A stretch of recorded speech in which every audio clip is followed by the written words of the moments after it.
Q branch called the radio. I'm Chris Spivey. And I'm Eddie Webb.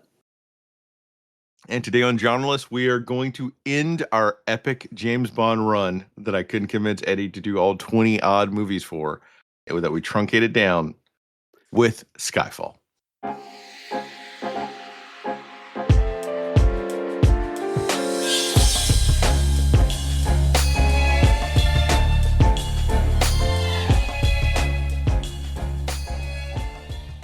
So it has been fun and interesting to recover James Bond, as I haven't really watched Bond now in a good 5-ish plus years. I mean, I kind of want to save the actual retrospective, but I mean, it has been. You're right. It's been fun to do this, even with all of our heavy qualifiers of yes, James Bond has problems. It's coming from also a conservative place, blah blah blah. But I mean, it has been fun to kind of see how this stuff has evolved over the course of 50 years. And so I know that you want to save that for the retrospective, but I specifically put that up top as that is going to influence my comments when we actually get into Skyfall specifically. So I'm putting it up here as a note for people if they were reading through the podcast as you do, there'd be footnotes in the book. This is a footnote in the audio medium for them. Fair enough. I mean, it's also, I think, relevant because Skyfall, I think, was officially the 50th anniversary of James Bond, right? It was so much so that even the Queen has her first acting debut to an extent because of Skyfall. Because for the opening ceremonies of the Olympics, the Queen had Bond come to her, and then they jumped out of jumped out of a helicopter into the Olympics to open it with. Right. Yes. Which I believe now officially means both A, the Queen has an IMDb page, and B, she's officially canonically part of the this version of the James Bond universe. Yeah. Isn't that kind of ridiculous in one sense, but also in another? It's perfect James Bond, though, right? It is exactly the kind of spectacle that James Bonds should have. And jumping out of a helicopter with, I believe it was actually a Union Jack parachute during that ceremony too. It was. Both of them had it. Back to the shout out to Roger Moore and his Union Jack parachute that we've seen in this run. Yep. Mm-hmm. Yeah. So yeah, it's been. So I can see, now that you say that, I can see why you're starting with it, because it's hard not to be retrospective, because this is a movie that's on some level designed to invite that, which is weird when we get into it, because also that's problems I've noticed watching it again. That has most of my notes relate to that. But all it was missing was hearing the Queen say for the UK, fuck yeah, when they jumped out of the plane. Because I rewatched that ad, and part of I call it an ad. It was technically an ad for the Olympics, but I won't digress into the marketing for that. Propaganda, but yeah. No, and so this movie in itself, after that, was huge. Its influence was phenomenal. So much so that even MI6 put out a newspaper ad saying that the qualities that make up a spy are not visible. They're not what you see in the James Bond and other spy franchises. It's not all white males. And if we were recruiting, we couldn't tell you that we're recruiting because it has to stay secret. Full page ad, Eddie, in the Times or somewhere all over the place. Which, I mean, really tells you where MI6 is now in the real world, right? I mentioned this a little bit during Casino Royale, but now the time we're looking at 2012 here, it is much more an organization that is, I don't want to say accountable to the British public, but basically, yeah. I mean, they're having to, within the limitations of the laws and their strictures, they're getting much more visible public scrutiny, and that's being reflected in the Craig era of James Bond. But that means things bleed over a lot. One thing I'll mention is, we've talked before about how James Bond kind of always chases the zeitgeist, always tries to be on the forefront. It tries to be a little ahead, sometimes misses, but ultimately tries to be to the viewing audience at the time, whether it's the space shuttle is cool, or whether it's ripped from the headline style of storylines. This is one case where James Bond was weirdly prescient because one of the plot points is that someone steals a bunch of documentation that reveals the existence of MI6 spies and then leaks their names online. And at the time, MI6 said, we're absolutely secure and this will never happen. This is just a plot point, but thank you for your concern. And then that happened in 2023, where a bunch of Afghan-based British agents were in fact revealed to the world thanks to the Tory government. And of course, Tories being Tories have somehow managed to blame Labour for this 2 years later. Yeah, it could be worse. It could be also just your exact president just giving it out to people. Right, or an unsecured WhatsApp group. I mean, there's a lot of stupidity going around here, but it was weird that when I was watching this, I was like, why does this sound familiar? And then I started looking online, and it's like, oh, that's because it happened 2 years ago, more or less, as this movie predicted. It's just that's kind of weird. I'm unsure of my exact timelines now, but could it also be part of it? Javier Bardem's character is kind of modeled to look like Julian Assange. Yeah, probably. Which I think is probably the actual reference they're going for here. I think they're going for what if WikiLeaks affected MI6 specifically, right? That this is definitely post WikiLeaks.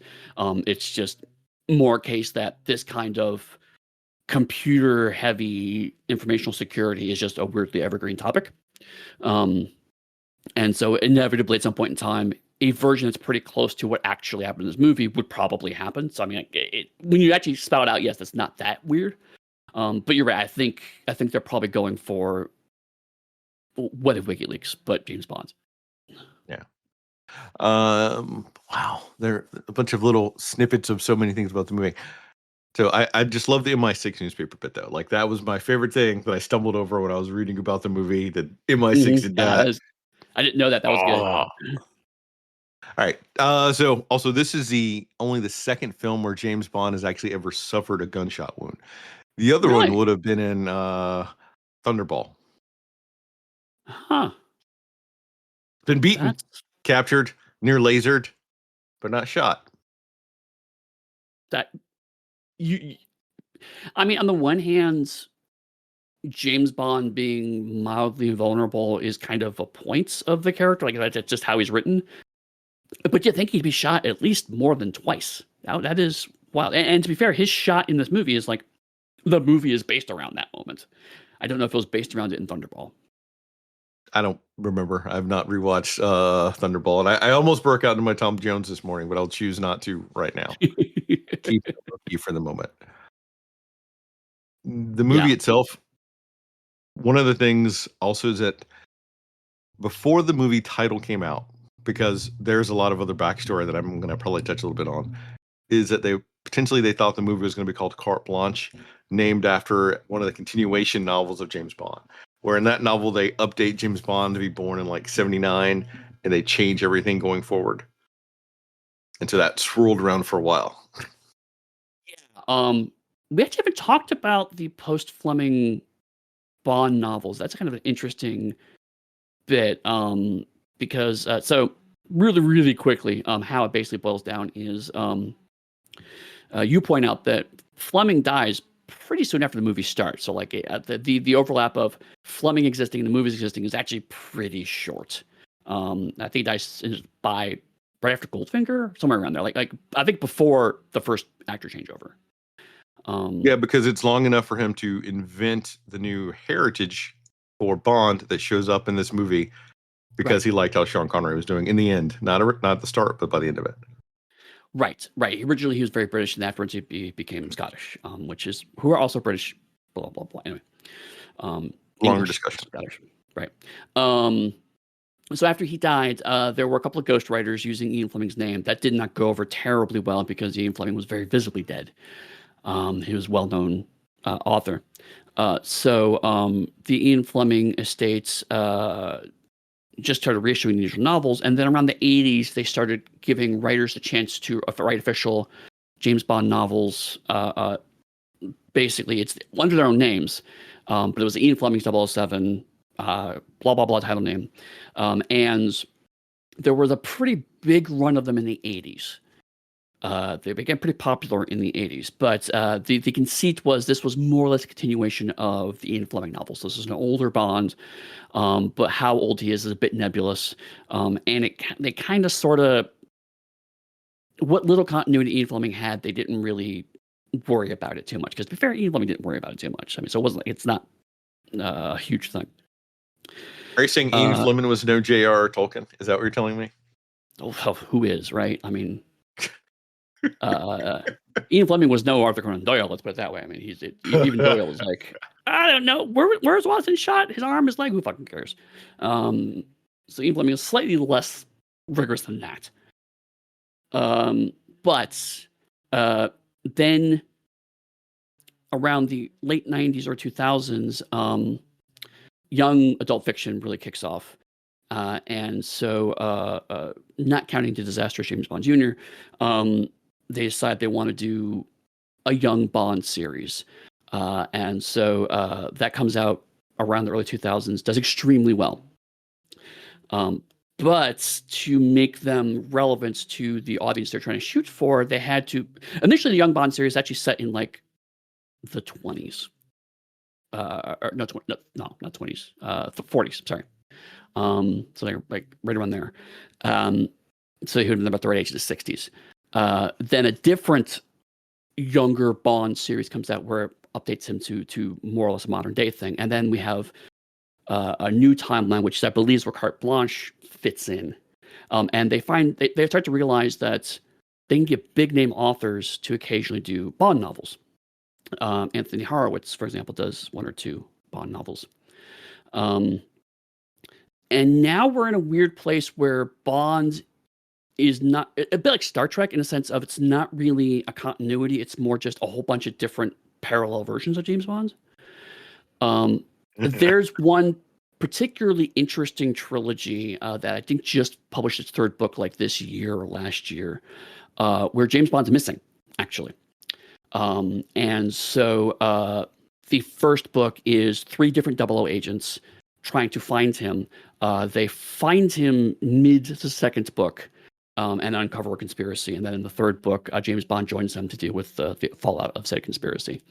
And so we have 3 different 00s who are, of course, not quite as cool as James Bond, but does have a female 00, has a black gay 00, and another 00 of color.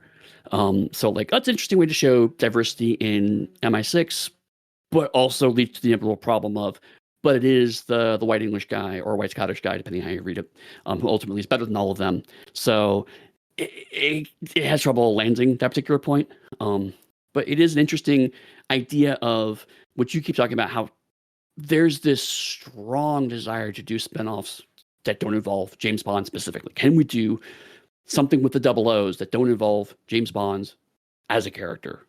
And the answer is not really. But the thing is, you should be able to. Like, that is... Yeah. Would have been so easy to follow any 00 because they should all be exceptionally well trained and, like, go on random missions and have, like, an anthology movie series, which essentially, if you think about it, that's essentially what James Bond is, but they won't give us a new character. Right. And like, I bring it up because it is relevant to this movie, because this movie does have yet another attempt to try to get a spin-off character going that just doesn't work. But I think part of it is a lot of people who are trying these things aren't willing to commit to, no, we're really going to do this.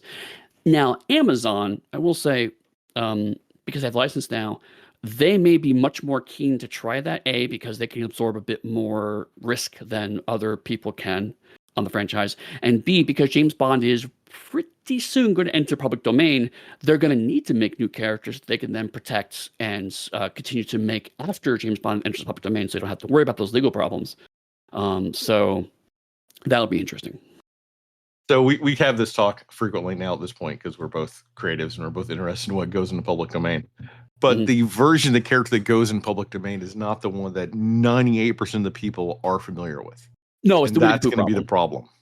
Yep. And Amazon's going to spend more time suing people because they're using, like, the Daniel Craig or Pierce Brosnan James Bond and not the actual book James Bond, who is a weebish David Niven type character. Right. Now, what's interesting, and this is where British law specifically comes in, but we're all over the fucking map. Who cares? It's our podcast. Who cares? There's a fairly well protected concept of the unlicensed charity book, where people can make books or spin-off media. It's generally books that are protected, to be fair. Although we've seen some of this with the Wilderness Years Doctor Who, right, where the rights get money. But the idea is that there's lots of things, as long as all the proceeds go to charity and no one profits from it, they're able to use licensed properties. And I don't know how protected this is. I don't know if this is something that's kind of just understood, if this is a protected law. I don't know the nuances of this, but I do see a lot of it. And I know there has been at least one unofficial James Bond anthology that does some bizarre things to the character. It's hard to find it because, again, it was a charity thing, limited run. I believe it was called License Revoked, License Removed. I actually don't know. I don't remember. It's something like that. It'd be funny if it was revoked because they had to change the title of it because they didn't think Americans would just think it dealt with driver's license. That would be hilarious. Right. So there have been already people edging into, like, there's previous established precedent of, like, how does this line up with everything else, because these things existed before and they were not shut down, so how can we do this? But you're absolutely right. Like, that's why I mentioned it was the Winnie the Pooh problem. Winnie the Pooh is in the public domain. The Disney version of Winnie the Pooh is not, and lots of people are going to cross that line, not understanding the nuances of it. Except the people making the horror movie Winnie the Poohs and Mickey Mouses, they could probably make a horror movie James Bond where Winnie the Pooh is like a killer monster. And then you'll have, like, James Bond fight Winnie the Pooh. I mean, you say that, but, like, copyright that idea. I think there is a genuine interesting space of when James Bond becomes public domain of, like, what if you take a James Bond story but present it from the perspective of the person who is being hunted down by a government licensed assassin who his only interest is in murdering you. I mean, you could tell a very interesting story with James Bond as more like a Judge Dredd style figure of, like, just relentless murder, without actually changing the character all that much, as we've pointed out several times. That could be an interesting way to play with that. Funny you went for Judge Dredd. I was thinking Terminator. Yeah, similar. I mean, similar idea. But you still have to take into account that this is the novel version of him, because if you go to Super Spy, then you'll be sued by Amazon. Like, this is a version who gets kicked in the knee and gets poisoned and dies, effectively. Like, that's the guy we're talking about. We're not talking about Sean Connery. We're talking, boop, pinprick, ow, I'm dead. Right. And specifically, you're probably going to have to do James Bond that is, as much directors seem to love this version of James Bond. He's going to have to be based in the 60s. He's going to be very much a post-World War II James Bond. The gadgets are going to be on the level of sneaking in weapons into places that are not otherwise going to expect weapons, not cars with cool bullshit. Because the James Bond car doesn't really show up in the novels, if I remember correctly. Be interesting. And if anyone is thinking about doing their own James Bond thing, my suggestion to you is to go and read whatever novel comes in the public domain and base everything you do off of that. And once you've written out your idea, go look at the movies and make sure nothing overlaps. Right. Yes, because you have to make sure you're using only as now. There will be a certain point, as but by settled law with Sherlock Holmes, because all fandom conversations go back to Sherlock Holmes, where after a certain percentage of novels hits the area and someone directly addresses the Ian Fleming estate to say this character is now in the public domain, and forces the Ian Fleming estate to say these are the parts these are the nuances of the character that are protected by the remaining novels and cannot be approached. There will be a tipping point at some point, but it will not be the first novel, because the Ian Fleming estate will say, listen, here's these other, I think it's like 12 novels where these character traits come up that aren't in Casino Royale, because I believe Casino Royale is the first book. So you're going to have to justify why this. I mean, so, and I don't know. I know the Arthur Conan Doyle estate was very litigious. I do not know if the Ian Fleming estate will be similar, but also they have, I think at this point, 20 years to figure that shit out. So Yeah, so that's just interesting to think about. anywho, this movie. All right, Eddie, we touched briefly on it last time, but the Quantum of Solace, by the way, I still think it's a great name, Quantum of Solace, because it Yeah. sounds super cool, means literally nothing. Oh, Yep.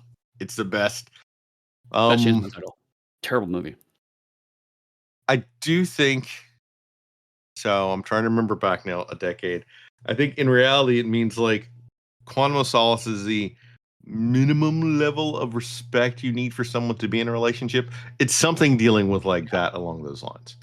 I'm super fuzzy. It's been so long now. It is one of the many James Bond movies where the only thing relating to the Ian Fleming material is the title, because it's actually a short story. It's one of the few short stories that movies are based off of, and there's nothing in the short story in the movie. They just used the title because they wanted to. Then I'm waiting for them to use the title of James Bond in New York for a movie. Where is that movie? I want to see 2 hours of James Bond talking about how amazing the alcohol is in New York. That is what I want to see. Come on, Amazon, give me that. I'd go watch that film. Yeah. Since you mentioned alcohol, I'm going to dovetail slightly. This is the first movie where we see James Bond drink a beer, by the way. It's also... Is it? Heineken, I think, backed them for, was it 28 million pounds or like $50,000? Some obscene amount of money. It was like noted how much money that Heineken gave them. And Heineken pops up throughout the course of the movie a couple times. Huh. Well, yes. I mean, because we're now... this is an era which arguably we're still in, where product placement not only becomes much more visible, but also is a viable way to fund a movie. Which we could go back and talk about the Roger Moore scene that I think it was Coke on like the huge billboard, and it just like pauses to stare at it, and then it moves on.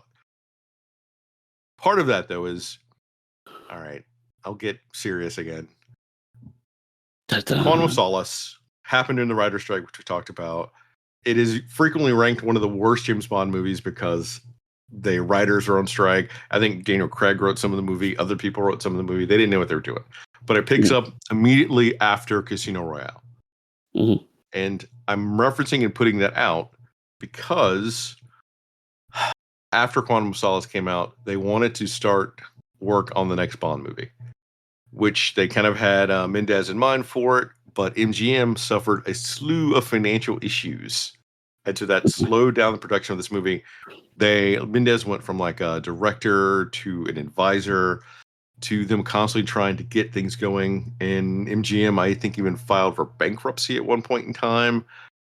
All of that to say, in the end, like 4 years later, which Daniel Craig had actually moved on, was doing other work at the time too, other movies, that they got him to come back. Otherwise, he was almost in that Timothy Dalton era because there was so long of a gap between the movie and that. Mm-hmm.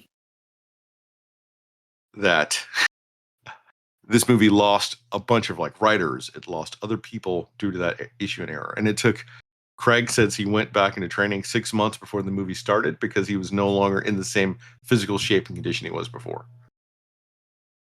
Yeah, makes sense.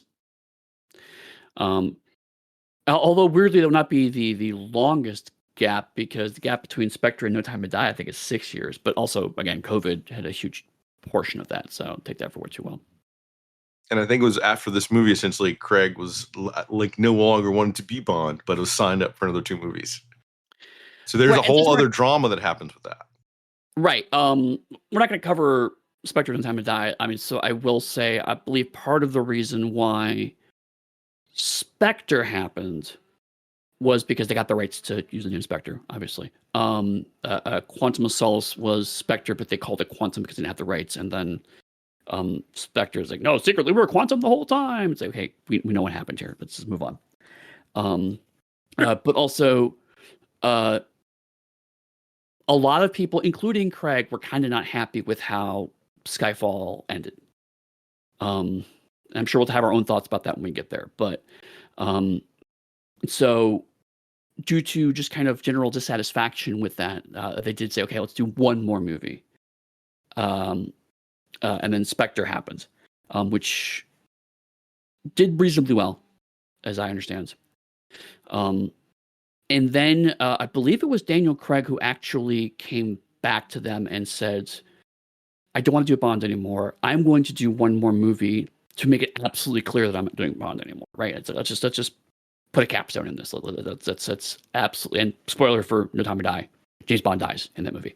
Well, to that extent, though, if you hear interviews with Daniel Craig, he also thought that James Bond, much like Harrison Ford, should have died after the first time he was out for his first outing. Right. Harrison Ford thinks Han Solo should have died, like in Star Wars, or whatever it was.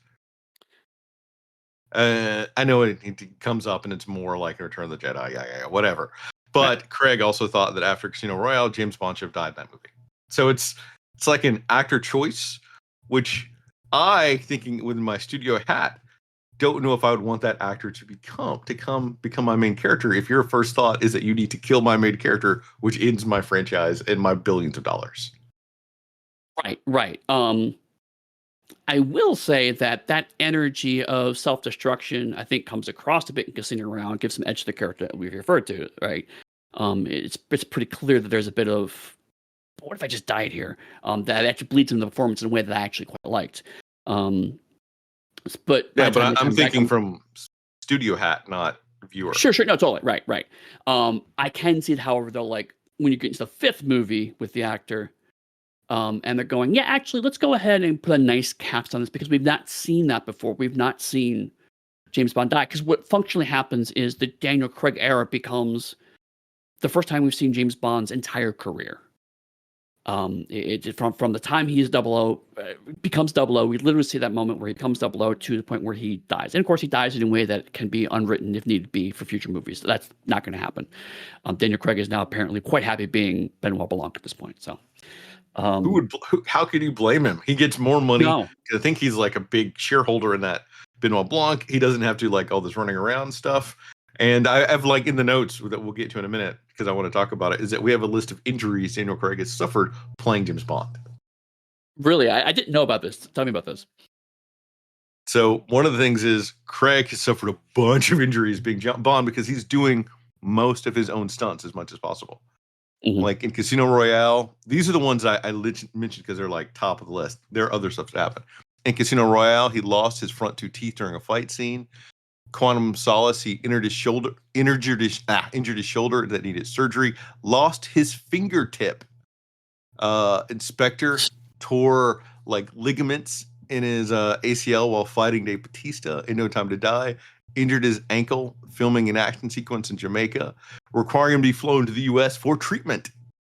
And in addition to that, there's a bunch of other injuries like calf muscle strains, sprains, knee tears, everything else.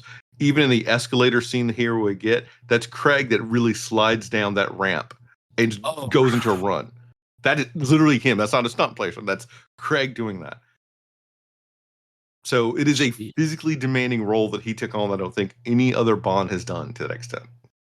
Which is interesting because I just double checked my work. Now Tom Cruise, well, he's a garbage human being, but also he's notoriously tight-lipped about what happens during the Mission Impossible stuff. I mean, he does all of his own stunts, and he's very open about that. But like the negative consequences of that, he's only mentioned one time he's been actually injured on set, which is Mission Impossible 2, where he did the base climbing jump and one of his ankles went, but they kept doing the shot. That's why he brings it up. It's like, you kind of just keep going.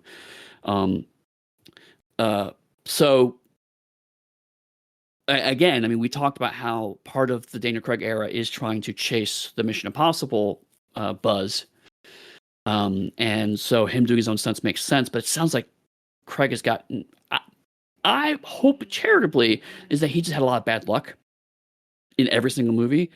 But it does make me wonder, especially given some of the slipshod nature of how these films were made, if it just comes down to he was not adequately protected during the movie, whereas Tom Cruise is probably made much more vocal in making sure that he is protected in these kinds of situations. That I don't know for certain, but I could say that maybe Tom Cruise gets blessed every morning by Xanu, is that who it is? To give him a protective shell to make the injuries not hit him as much. Or maybe they have a cleric on site that heals Tom Cruise every time he gets injured. They don't really talk about it. I have a whole bunch of jokes I could make at the expense of Scientology, but I choose not to. Other than those already made. Except for those you already made, and the other ones that are going through your head right now. My only minor note is, of course, he got injured fighting Dave Bautista because that's Dave Bautista's career in a nutshell. Every time he wrestles somebody, they get injured. Sorry, had to say it. So, joking aside, I think part of the reason that Tom Cruise could potentially receive less injuries from all the stunts that he's doing is that Tom Cruise makes infinitely more money than what Daniel Craig did during this. So they're going to protect their asset to a higher extent than they would protect Craig. I'm not saying they didn't protect Craig, but I'm saying they would go through extra hoops to protect Tom Cruise. And Tom Cruise doesn't take a break. He consistently does zanier and zanier stuff. So he's getting in better and better shape regardless of his age, which then has its own form of protection associated with it to an extent. No, that's true. And also on top of that, I believe Tom Cruise has a large interest in the Mission Impossible brand on top of it. So he's also partially their boss, which gives you different level of protection too. So like, yeah, it's night and day in terms of his relationship with those movies versus Daniel Craig's. Because you're right, Daniel Craig's, with the exception of Casino Royale right into Quantum of Solace, his career as Bond has been very stop-start. We filmed those two movies pretty close together. And then it's I'm going to go on my other career for a while. Okay, shit, I have to get ready for Bond again. Go on my other career for a while. Shit, I have to get ready for Bond again. Even a lot of the Marvel actors, although in recent years this has changed, but the Phase 1, Phase 2 stuff, all the way up through Endgame, they were more or less on standby for a lot of those movies, like the Chris Evans and all of them. So they're pretty much always in that kind of shape. Maybe they went after other things, but generally speaking, they knew that another movie's going to be coming in 6 months or a year, so I have to be ready for that. Whereas Daniel Craig, like you said, after Quantum of Solace, every movie was thought to be the last movie in this run. And so, also from the Marvel movies, it was that when they signed them for something. What was it, 9 or 18? It wasn't years, if I remember right. It was appearances. Oh no, you're right, because which is worse than years. Yeah, Samuel Jackson had like a ridiculous amount of appearances, and then they had to use them all up in Secret Invasion. Because the appearances is worse than years, because we could like not have you appear again for like 12 years. So you're waiting for it to come back. Versus Craig, I think the Bonds were what, 3-year stints, really, like 3 movies or maybe 5 movies at most is how it kind of sort of worked. I believe he was contracted for 3 movies, because that's why he thought Skyfall was going to be his last movie, because that was the end of his contract thing. And then the last 2 were ad hoc; they were negotiated each time. So yeah, I think that's how that boiled out. All right, so back, I guess, less about Scientology and Xenu and being blessed and possibly resurrecting Tom Cruise from dying. Who knows? But this film introduced the new Moneypenny and Q in the film, which they kind of said who Q was off the bat. But for Moneypenny, even during pressing stuff, they were like, it's just a character named Eve. Nope, it's not Moneypenny. We don't know what you're talking about. To try to like hide that and make that a big oomph at the end of it. Right. And also, technically speaking, it is the new M that gets introduced, although that's, again, not clear to the very end of the movie. Which sets up a weird precedent. On the one hand, I really like Moneypenny in this, right? For very different reasons than we talked about Moneypenny previously. We've talked before about reasons why we picked on Moneypenny is because her sass and sheer charisma with both Bond actors, which is itself a huge accomplishment, lends itself something, and the fact that she can be at the same level as Bond in terms of the sexual flirtation is charming in its own great way.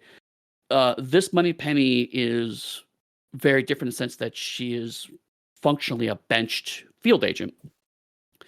And we see how she becomes, why that flirtation happens. We see the backstory of that tension evolve. which is a thing I didn't know I needed to see, but I was like, okay, I'm glad I saw that. The problem with it, which since we're here, I'll get into it now, is Casino Royale was supposed to be we go through Casino Royale, at the end of Casino Royale, we now have James Bond. This is James Bond, and now we're got James Bond movies going forward. And then Skyfall is putting the other pieces of James Bond on the board because we see the original Aston Martin again, which I'll get into. We have a male M in an office that looks a lot like the office from the 60s. We have a Moneypenny now. We have an actual Q now. So it's so are we actually now setting things up? So all right, I'm gonna pause you here because that Okay. is an end of Skyfall discussion that you're about to have. Fair, but I brought up one because the reveal was kept so secret that Eve is Moneypenny. I do remember at the time when I was watching it, not knowing that, I was very excited by it. It's like, oh, that's cool, it's Moneypenny now. I saw what they were going for, and I'm excited to see a new Moneypenny and to see a new take on that. It was much later, and certainly probably watching it, that was like, but wait a minute, I also like Q, frankly. The Q they introduced is the first time that Q has ever been younger than Bond. I'm gonna leave that comment there. But to wrap this up, because we're really getting into the movie, regardless of what we may or may not think of Skyfall was hugely successful. It got 41 award nominations. It won like 2 Academy Awards, one of which went to Adele, who killed the opening song of Skyfall. Just gonna say. And it earned over $1 billion, over $1 billion. The first Bond movie to do it. And at the time, I think it was the 14th movie to ever go over $1 billion, because this hit before the superhero boom, where $1 billion films sort of became the norm. That if you're not making a billy, your movie sucks and you should just go away. Right, because this was the same year as the first Avengers movie, which is where that starts becoming a regular thing. The first Avengers movie was the first superhero movie to make $1 billion, I believe, as well, right? So, and I want to say Avatar made like $1 billion or something, right? And that was before this. So that's Titanic. Jimmy C out there doing his magic. Sure. So, like, especially after Quantum of Solace, which absolutely did not have. I mean, it made decent money, but it was critically panned. So, like, this was a good turnaround for the franchise. I again walked out. Well, we'll say it for the end because I walked out of the movie with very different opinions. But suffice to say, yeah, this is critically and financially very successful. It is the reason that we still have Bond today, and that's how the Broccoli's got to sell it to Amazon for a whole bunch of money. A whole bunch of money. Any other things about the back issue before we move on to the movie proper? One thing I will note. Part of the reason we did this run is because we both have DVDs, and it was like, cool, we can use our DVD sets. And weirdly, this movie. I think I have a Blu-ray set, not a DVD set. I want to establish that because I'm a younger man than you. Because only an old man would have a DVD. Well, because I'm cheap, is why. But also, this movie is weirdly cursed for both of us. Because Chris discovered that his set actually just had a little cardboard thing saying, "This is where Skyfall will go when you get it. You can put it in here," which was hilarious. And my DVD was corrupted, and so a chunk of the movie is not on my DVD. So I've seen the movie before, so I know what happens, but there's a chunk of the movie that I have not watched recently. So my commentary make it a little weird at points. What I didn't tell Eddie, because I told him I was watching in the end, but what I didn't tell Eddie is that past Chris had already purchased that Blu-ray, like, 2013 or whatever it was, and it was upstairs in a different spot that I had not put into my DVD case. My DVD case, look at that's a DVD. I hadn't put into my Blu-ray case, but I am now rectified that situation. So if we ever do a retrospective of this again in 20 years to rewatch these movies, that Blu-ray will be inside of that case. Because I opened it up and I took it out. What is this piece of shit? So past Chris was off that. I can imagine you're going, why did I buy this twice? Damn it. And it turns out, no, you didn't. I only bought it once. Haha, success. Yeah. It's a good thing I didn't give it away how I probably thought about doing when I was downsizing.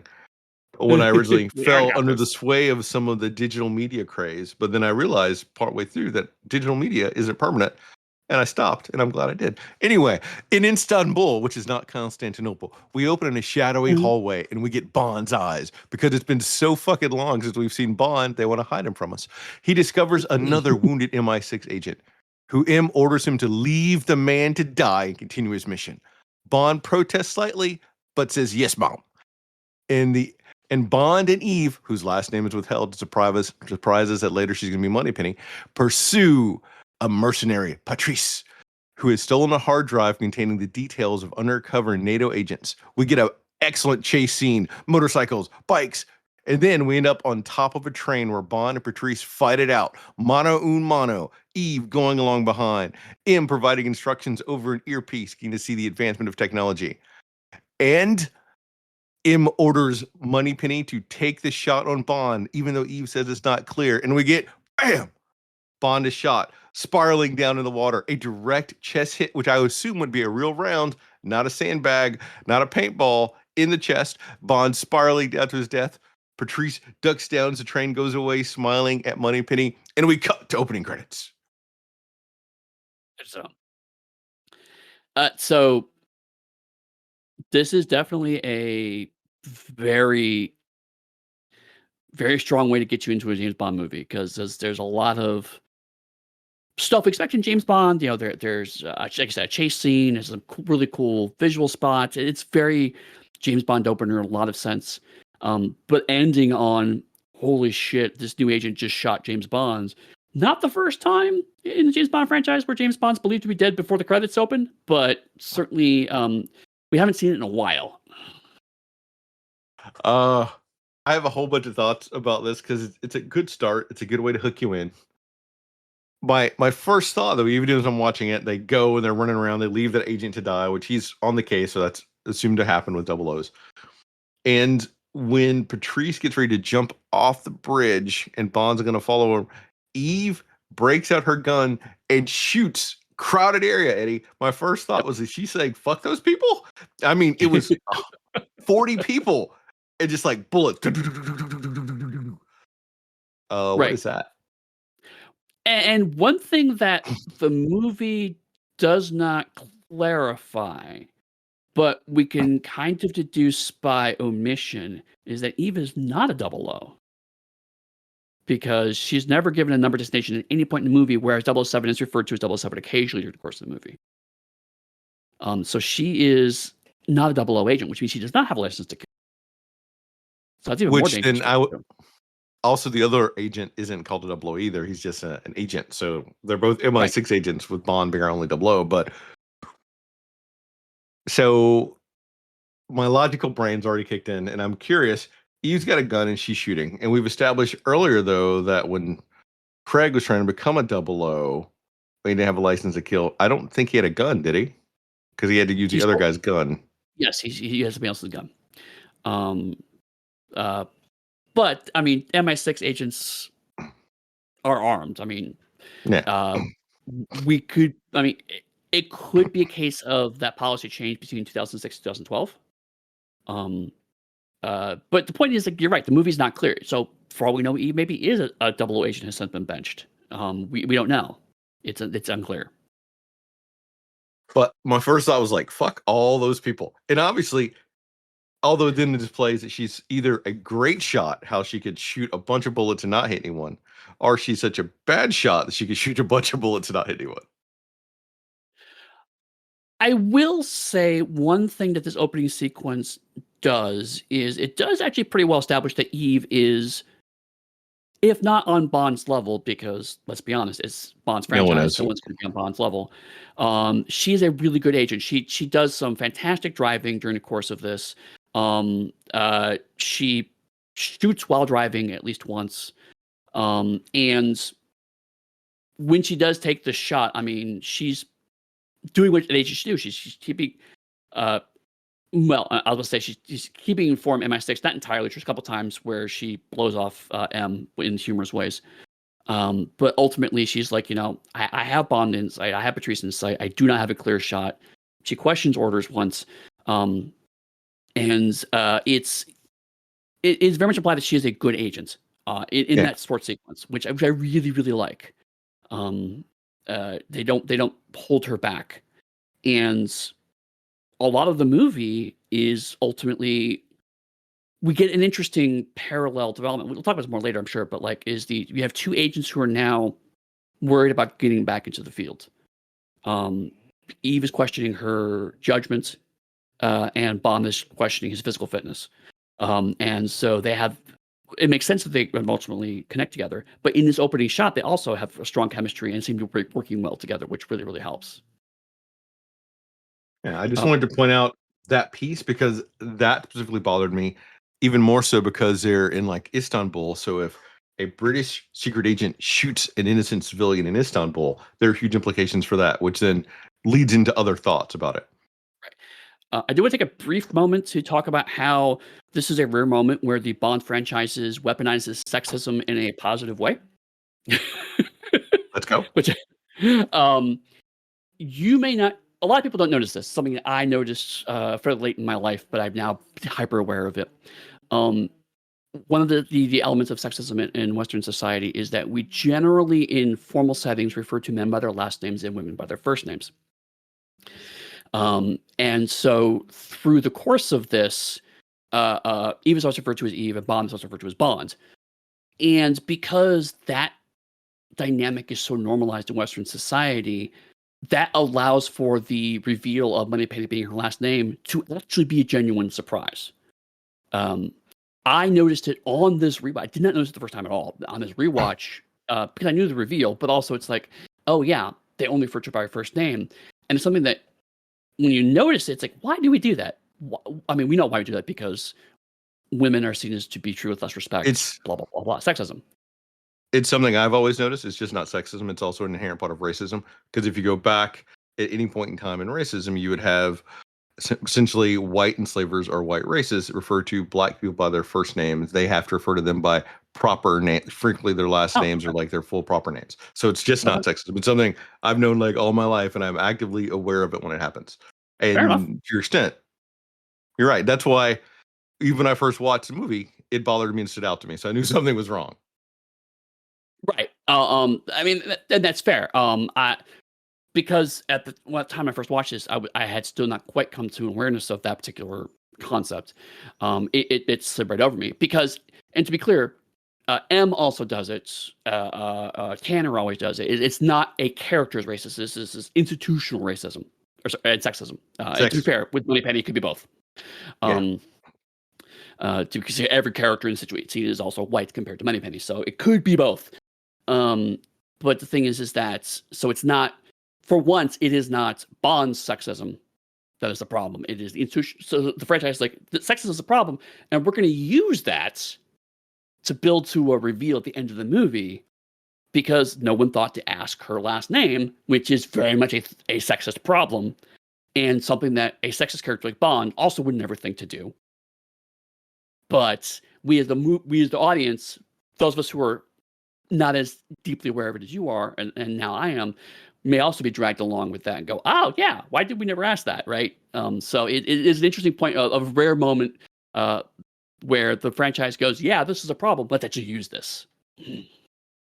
And it's such a thing, even if even in you can even see in older movies where even if they establish a white character and a black character to be friendly, if you go back and even look at Casablanca, the piano player always calls him Mr. So and so, even if it's just Mr. his first name. It's reinforcing that he calls him by his first name or a friendlier version of his first name. Yeah. So it's blah. Um, anything else about this? I got my bit about. Oh, we also get a point where Patrice shoots Bond. Like very important. You see it happen, and then it's not really referenced again because we get a bigger shot of Bond being shot by Moneypenny. Like bam. So Bond's been shot twice. Right.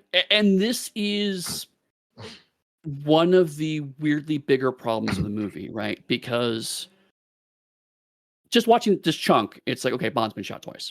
You're right, shot once by Patrice because we see the blood on his shoulder, and he makes a note of grabbing it at one point during the chase. So it's very clear he's been shot prior to this. Do you know And why he's then, been shot, Eddie? Do you know what kind of bullet that was? well, depleted uranium round, No, obviously. no. That's called a plot bullet, Eddie, is what that is. Oh, right. It is plot relevant bullet. Um, uh, uh, but then Moneypenny takes a shot and Bond falls off. And so we're led to believe that Moneypenny is what caused the injury. But the thing is that Bond knows who shot him, right? And the first time I watched this movie, I was like, why is Bond being such an asshole to Eve? He knows who shot him. We don't see 2 bullets, right? And even later on, when he digs out the shards, it's specifically to track down Patrice. Watching it again, I realized, oh, he's just fucking with her. Yeah. Right. And it's like what I saw as him being horribly problematic to a female coworker is him just ribbing a female coworker, which is also deeply problematic, but is a different tone on the second watch. So to defend Bond's ribbing, so having watched it and having worked in a lot of spaces similar, not MI6, but like in similar spaces, that level of ribbing in those environments is how you essentially become friends, or flirting, as we see here. But that's how it works, and it's not disrespectful. It's also putting someone at a form of ease who is feeling self-conscious about something they did.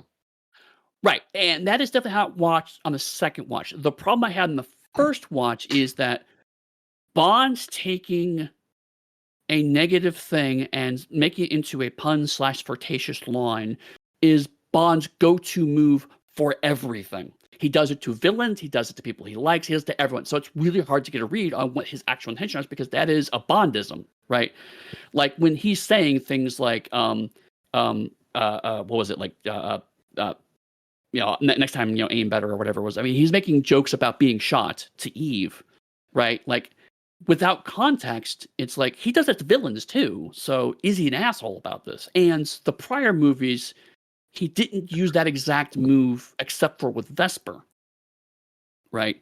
But that's where it clicked for me. It's like, oh, but he does do it with women he likes. And to be fair, in rewatching Casino Royale, I noticed this better.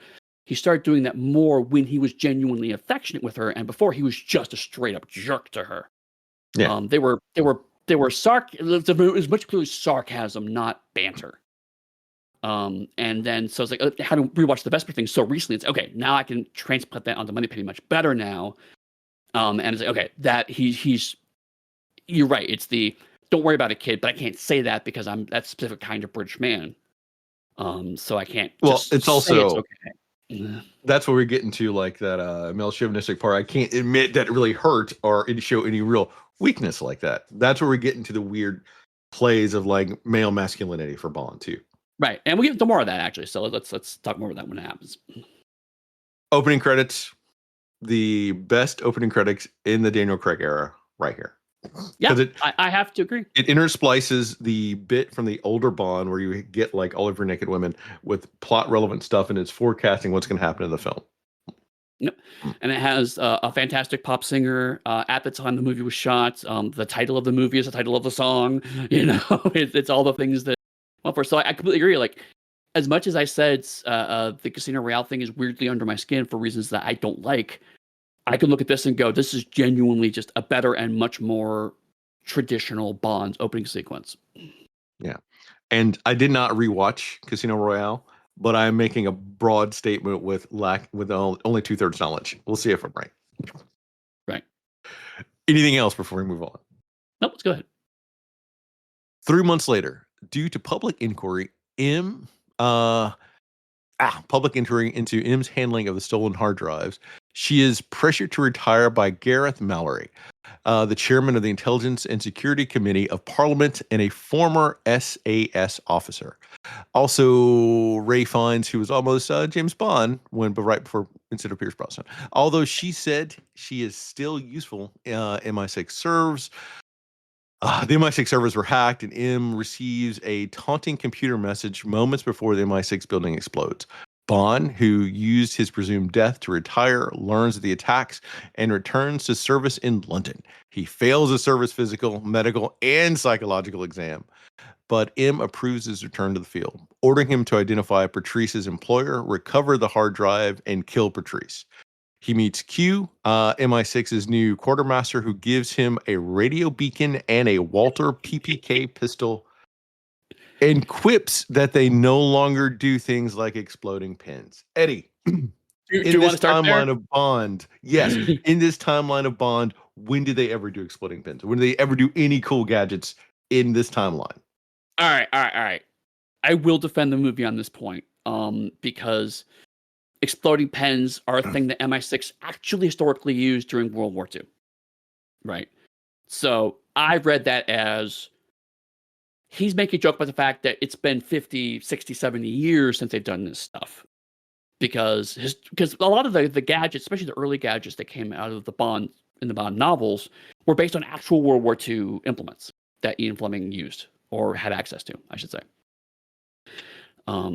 So I think that is what that is doing, especially because later on they go into the Churchill tunnels. So there's a lot of tying the Bond franchise to real British espionage history that's going on here.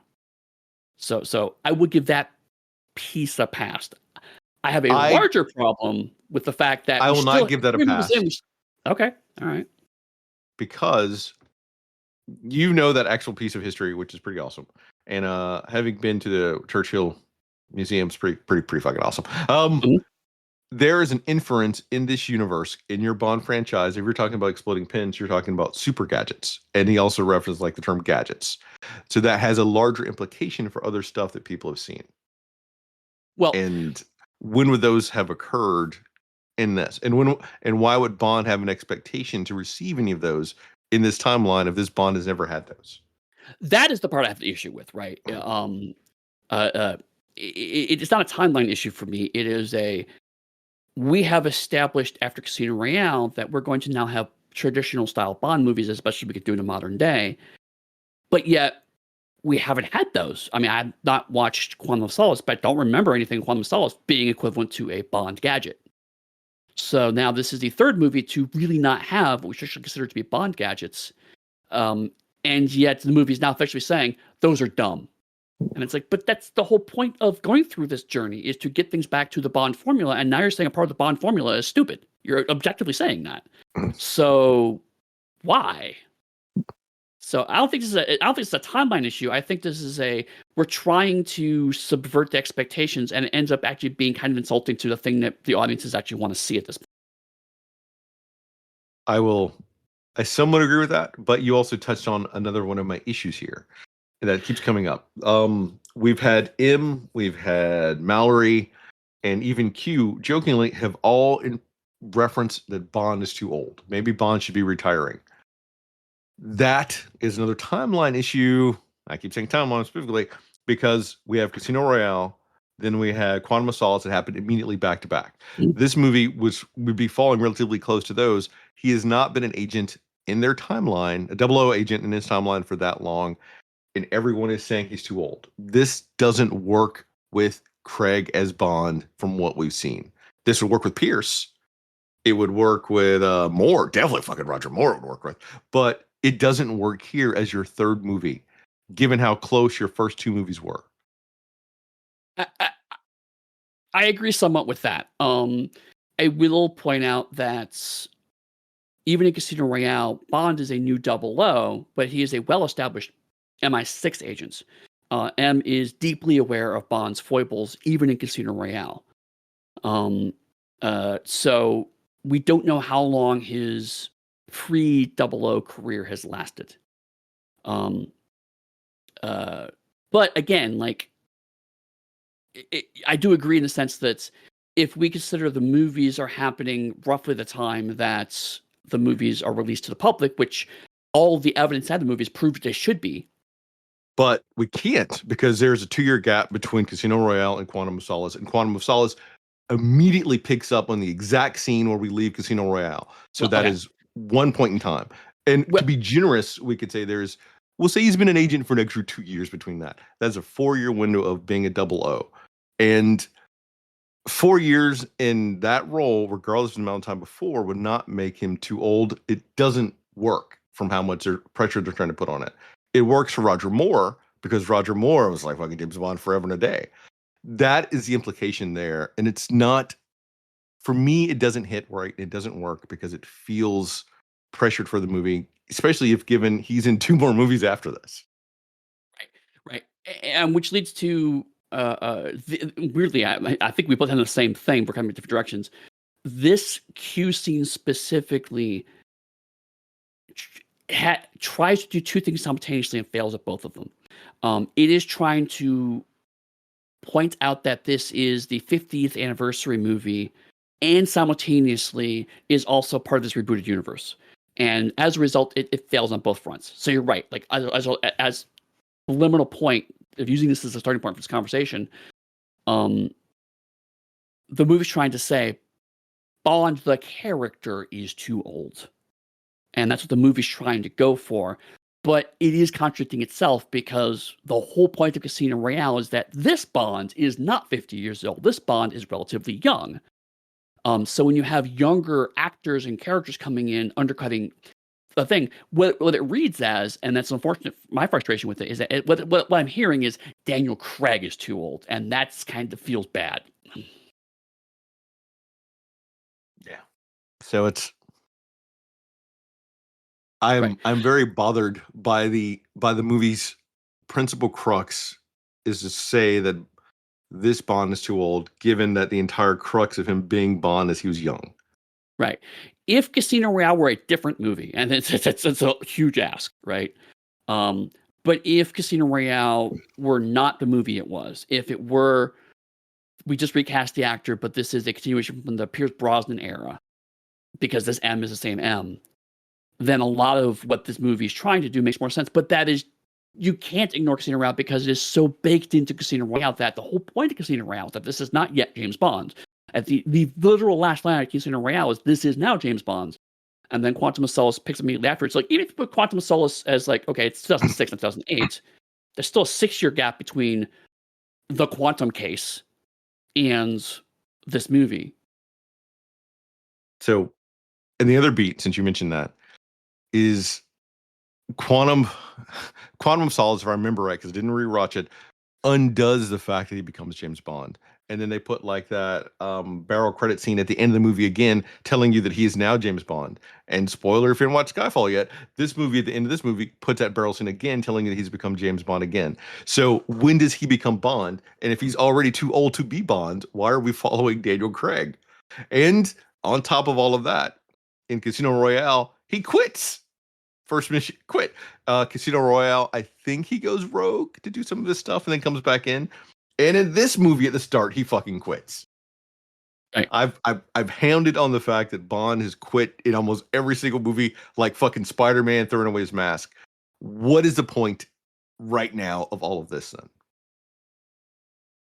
Right. And this is why I really liked Casino Royale, because it's the cool, and then we can move forward and be James Bond. But you're absolutely right. The next two movies basically go, but what if he isn't really James Bond yet? They're doing the exact same. I forgot Quantum did that too. But certainly this movie again is like, now we're putting a few more pieces in place. It's like, okay, we keep literally moving the goalposts of when does he finally cross the finish line to become James Bond? When does this become a James Bond movie? And what's frustrating about Skyfall is that I talked a lot about how Quantum of Solace, the whole point, Casino Royale, the whole point of Casino Royale is to get him to being James Bond, but yet Casino Royale is still fundamentally, primarily the James Bond formula. This movie is not. James Bond doesn't get shot in the middle of it. Frankly, a lot of this movie is James Bond is benched. And then after that, James Bond is not acting as a British agent anymore, or at least not on the books. So most of this movie is not James Bond acting in the James Bond formula.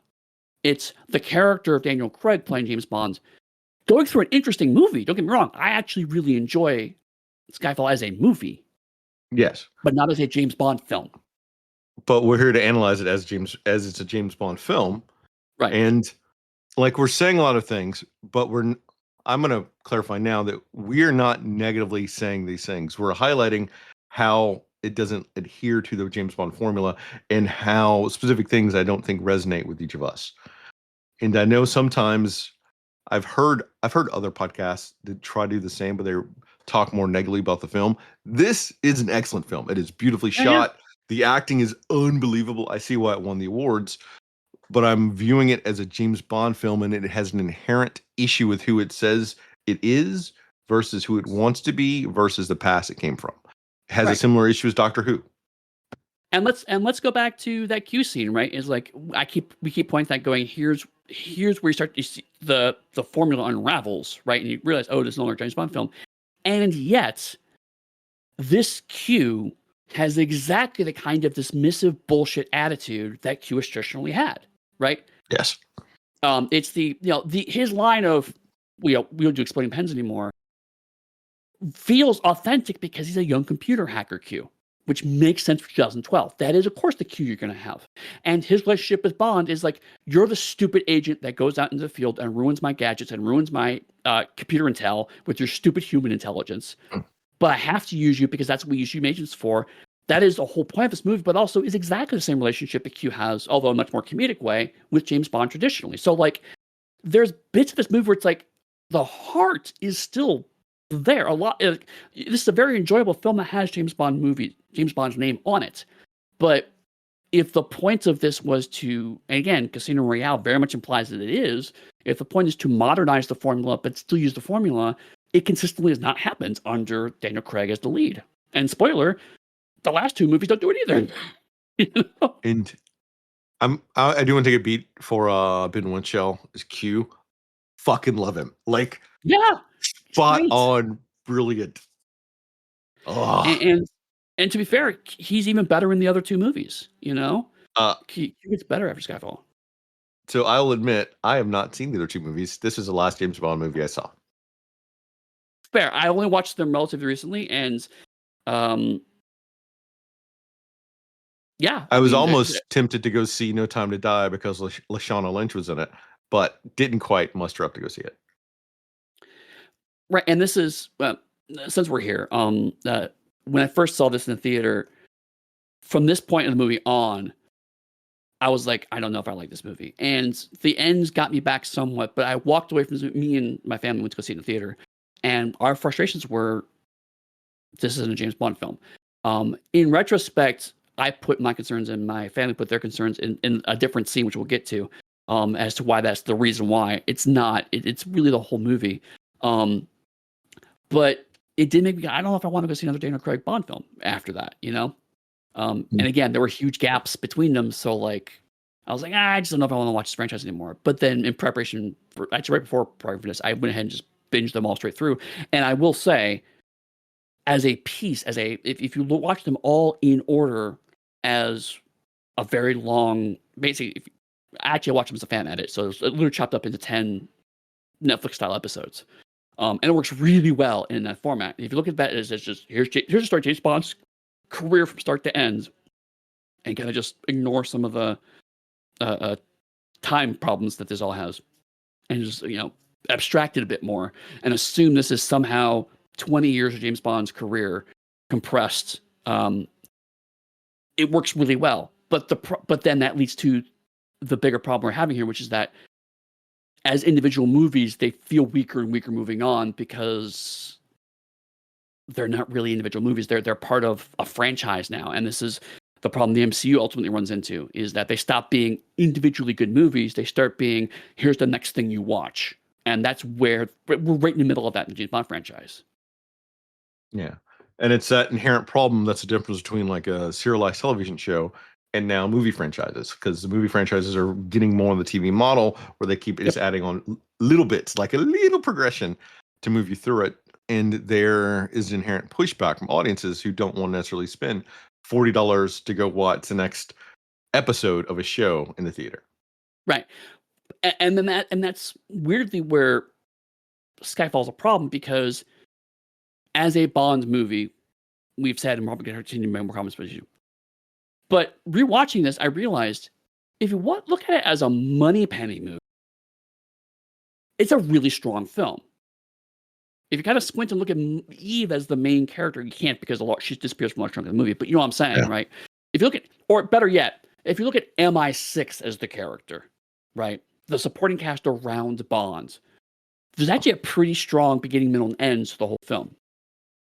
It's just that your lead antagonist or protagonist is not the person going through this arc because he's in the middle of his arc. But everybody else, you know, M gets closure. We introduce a new cast of characters, which is a large part of this movie. They get at least one of them. Eve gets an arc through it, and a very natural conclusion. There's a lot of how does Bonds fit into this new environment as MI6 is evolving and changing. We get M's backstory, which is something I never thought I fucking wanted in a James Bond film. But again, James Bond is just the character that all this pivots around. He himself only has one emotional beat in this, which we walk through on this, which is that the toxic masculinity of I need to be the legend that everyone thinks I am now, but I, a physical mortal man, can't possibly be that person. Mm-hmm. All right, taking a step back from movie beats, that bulldog that's on M's desk that keeps popping up throughout the entire movie. I just want to reference it because it's fucking there all the time. It's a neat touch to symbol a nice visual way of indicating the passing of the torch. It's also And a really ugly. Yeah. But we also get the fact that for this movie, Bond sneaks into M's home again. That's for them to have like another discussion, which is sort of a callback to their own Casino Royale movie. There are lots of little nods even back to their own movies. But the biggest nod I want to give is that bullet, depleted uranium bullet in his shoulder that's been there for 3 months. I'm curious about radiation poisoning and other things. But is like a Roger Moore style clue is what that was. Like, bam, the most important clue of the entire movie to move on the plot is right here already on me. Roger Moore. Here's an envelope that someone left for me to tell me where to go next in my movie. Hated it. No, totally. Again, but also uniquely Daniel Craig of like, I will dig this out of my own shoulder. It's like, mate, just go to the NHS and get the shit pulled out. I mean, come on. Don't you? No. All right, digging it out. All right, cool. The other thing that I have to mention now is Tanner's back, which is funny that the character's there. But so Jill walks by, God, I think it was last movie, and I didn't mention it. And whenever she sees him, she stops and asks, "Is that the pig fucker?" And I have to say yes, because Eddie's face right now is like, "What the fuck are you talking about?" If you go back and watch the season 1, episode 1 of Black Mirror, it stars Tanner here as a prime minister, and there's a terrorist organization that threatened to blow something up. Unless on public television, the prime minister goes and fornicates with a pig. Okay. And whenever she sees him, she mentions it every single time. And we saw that 8 years ago? And she walks by, "Is that the pig fucker?" It's like, yes, that is. So what you're saying is, canonically, after working in MI6, this guy goes on to be prime minister and then has Yes. Yes. And fornicates with a pig. So any actors listening to us, remember that any role that you do could define your entire career forever for different people. You're right. In Shanghai. What? You have anything else before I go on? Is it good to know? No. In Shanghai, Bond follows Patrice and witness him killing a target. The two fight if Patrice dies before Bond can learn his employer's identity. Moneypenny joins Bond in his investigation. On Mallory's orders, Bond finds a casino token Patrice intended to cash in for the assassination, leading him to a casino. There, Bond is approached by Severine, Patrice's accomplice. Recognizing her tattoo, he concludes that she is an enslaved sex worker rescued, figure quotes, by a criminal who is now her employer. A man Bond wishes to meet. She warns him that he's targeted by her bodyguards, but promises if Bond is not killed by them, she'll take him to her employer. Right. So after spending so much time talking shit about this movie, we get a chunk where it's like, wow, this movie is amazing. Because the whole Shanghai section is probably my favorite part of the movie. It is unbelievably beautiful. Like that entire glass scene everywhere. Yes, oh, exactly. Oh. It's like, yes, this is how I want Bond in 2012 to look. It's got to be stylish. It's got to be over the top, but it's not funny. It's serious. And this is, we're now like that scene is like, we're now far from gritty Bond. this is pure style Bond, and I love it. I love to see it. The fact is that fight was pretty silent, except for a couple of lines near the end there. And you still see a bit of the brutal Bond where he's like basically threatening the guy. I And want also, to pause here when we're talking uh-huh. about how beautiful this scene is and the cinematography and everything else, and step back about the budget. If I remember right, the budget for Skyfall was the same or less than the budget for Quantum of Solace. Really? And Quantum of Solace looks like dog shit from what I remember. To take that into account, that same budget or less, and this is fucking unbelievably fabulously beautiful. I mean, because like, I mean, just pure production standpoint, it's an empty room with a bunch of glass walls and strobe lights. It's as cheap as you could possibly make an action scene like this, and yet it looks amazing. Also, the first time Bond's been in Asia, and it's not been horribly racial stereotypes, so that's also really cool. But like Bond works well when it's like you feel like you're in the locations that Bond is taking. That's part of the appeal of the formula. Is he goes to these locations. I'm not going to use the word exotic, but that's definitely where they would have used back in the day. And feel like you're actually there with Bond. Maybe you're seeing the nice parts of it, but you feel like you're actually there. And I felt like I was in Shanghai. I felt like I was in Macau. These locations felt real and exciting to me in a way that hadn't really happened. But I mean, it happened in Casino Royale, but all because it was all in Casino Royale, right? A long time Casino Royale. This is the more Bond formula of the case takes him here, the case takes him here, the case takes him here. We're gonna shoot all over the world. This is the closest we've gotten to that style of Bond formula in a long time. So like, as much as we're annoyed that the movie yet refuses to embrace the Bond formula, and yet we see here in the middle of it a large chunk of that formula just appears out of nowhere. Boop, here it is. So at the time, I think this was the second longest Bond film, or the second longest overall. No, and longest. It is. What's that? Casino Royale's second longest. This is longer by 4 minutes. I think out of all the Bond films, I think this is the second longest. You can double check. I think one of the later ones is longer. I'm iffy on that. And to the extent, though, this feels like two movies right now when we get to this point. Yeah. Feels like this is stitched on, and it becomes more of a Bond film for beats, Mm-hmm. which I love, and I could like comment about how amazing this is for a long time. But I'm pausing here, so I want to say that this is still the grittier version of Bond, because Bond doesn't save the guy from being assassinated. He literally waits for him to kill him, and then he acts. Yeah. Which reinforces that this Bond is a killer that doesn't care about other people generally. Right. But I mean, again, like, Bond finds an assassin in a stylish way. Then he is approached by an attractive woman, and that woman leads him to the next thing. There's lots of sexy tension there. It's all really. You're right. It feels like in a movie wrapper that is very much not a Bond film, they snuck an hour of an actual Bond film chunk right in the middle of it. And I'm getting strong Scaramanga vibes right now too. Yeah, right. Yeah, it's the weirdly ambiguous ethnic villain who has way too much money and is a little unhinged. Yeah, Scaramanga, even Goldfinger, right? Let's go back to this movie, yet another conversation with Goldfinger. And one of the quotes I saw somewhere that I don't agree with, but I think there was a reporter who commented that Mendes says he wanted Javier Bardem because he could be, finger quotes, colorless to that non-racial piece associated with the Bond villain. And that's why I also think like Dyed His Hair Blonde and other stuff. So I have mixed feelings about that aspect of it, but on the whole, I like the idea of it and the other things that are happening. But we're not quite to him yet. I just want to touch on that before going back.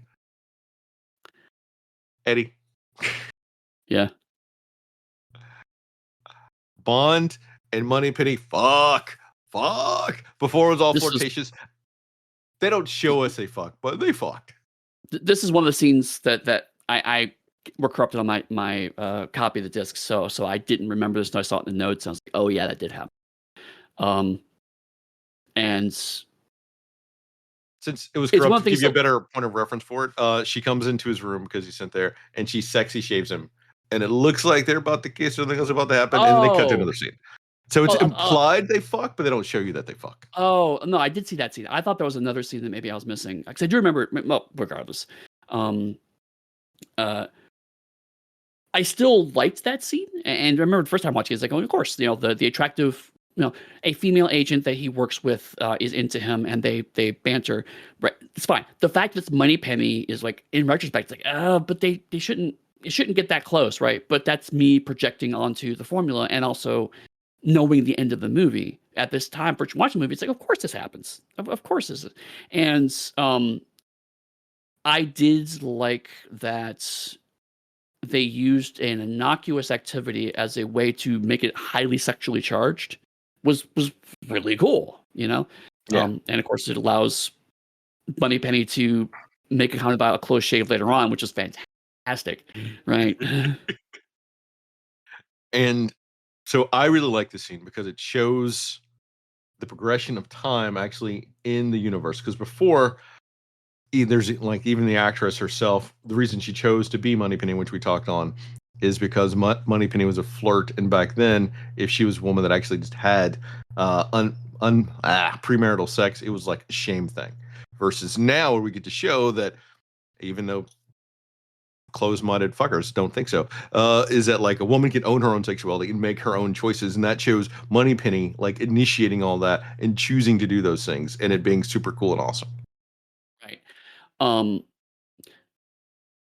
so again, because I'm a fan, the idea of Moneypenny as functionally ex-girlfriends feels a bit weird to me. But I'm gonna put that aside because, But she's not a um, girlfriend. well, right. I mean, I'm sorry, ex-lover. But again, regardless, I'm gonna put that aside because what this does is much more interesting. Again, in the large, if you look at just as the Daniel Craig universe, that's not. It's the 50th anniversary movie. So it's hard not to do this, but take all the other references to Bond movies out of this for the moment. Just look at from Casino Royale to here. It's really cool because what we see is Bond is able to make a human connection with another woman since Vesper. And her relationship with Bond is different than Vesper's relationship to Bond because now this is someone who's a colleague, right? Someone who has it does the same amount of work that he does, understands him on a certain level. And he trusts her to do this in a way that we have not seen. So there is an emotional arc across the movies for Bond of him being able to trust women because he doesn't use Moneypenny as a tool. He uses Moneypenny as a source of comfort. And she's enthusiastically consenting to give that to him, which is another thing we don't see very often in the Bond movies, right? She initiates all of this. So like this is not Bond's magical penis springing around. She's like, no, I want to be here. I want to do this, right? So the fact that she's Moneypenny off the table, Eve, I really like this because it feels like, okay, this is a natural situation. She has a connection to him because she feels guilty, but also because she respects what he's done before and how far he's come since then. She respects that he's digging into this to find out what really happens. And she genuinely cares for him and he cares for her. And all of that is done through the lens of a shaving scene, right? So it's like, Yeah. this is really, really good. So that's why this movie's so frustrating because like we keep going, well, it's not a Bond film, but it is a really good movie. Yes. We also learn from Moneypenny, as she quips about it though, but Q suffers from the Mr. T not liking planes. I did miss that one. B.A. Baracus, baby. We're going to eventually cover the A-Team. I don't know when, but I'm going to find a way for us to cover the A-Team so I can talk about Mr. T. Regardless of all that, the casino scene, Eddie, I love like the shots of the casino scene. The casino isn't necessarily like the most amazing casino, but they show you like the lizard pit, and you know that's going to show up. You're just like waiting for it. It's like, ooh, which Bond going in there? Right. And we still see this as a reckless Bonds when he dumps his earpiece into Moneypenny's champagne. Right. Yeah. And I believe you note but there's another callback to the "Don't touch your damn ear" line from Casino Royale, which is a nice intercontinuity touch, right? It's like, okay, he's learned, and he's still annoyed by this thing. But like he So it's continuity, a joke, and also establishing Bond as a senior agent. right, exactly. And yet when he dumps the earpiece, it's not out of anger. This is a much more confident Bond than we've seen in the previous movies, right? He's like, no, I got this. And Moneypenny kind of smiles about it. It's like, all right, a bit eye rolly. But it's like, okay, you're a senior agent, so if this is your call, I'll back your play. Which again makes me really love Eve, because she's like, she is not a worse agent. She is not. I mean, again, Bond is the titular character. He's going to be the best character in the movie. That's fine. But she's a really good agent. And in this case, it's I trust the senior agent, but I'll have his back when he needs it, because he's going to get into trouble. And sure enough, he gets into trouble. And Eve's like, let me get you out of this. Yep.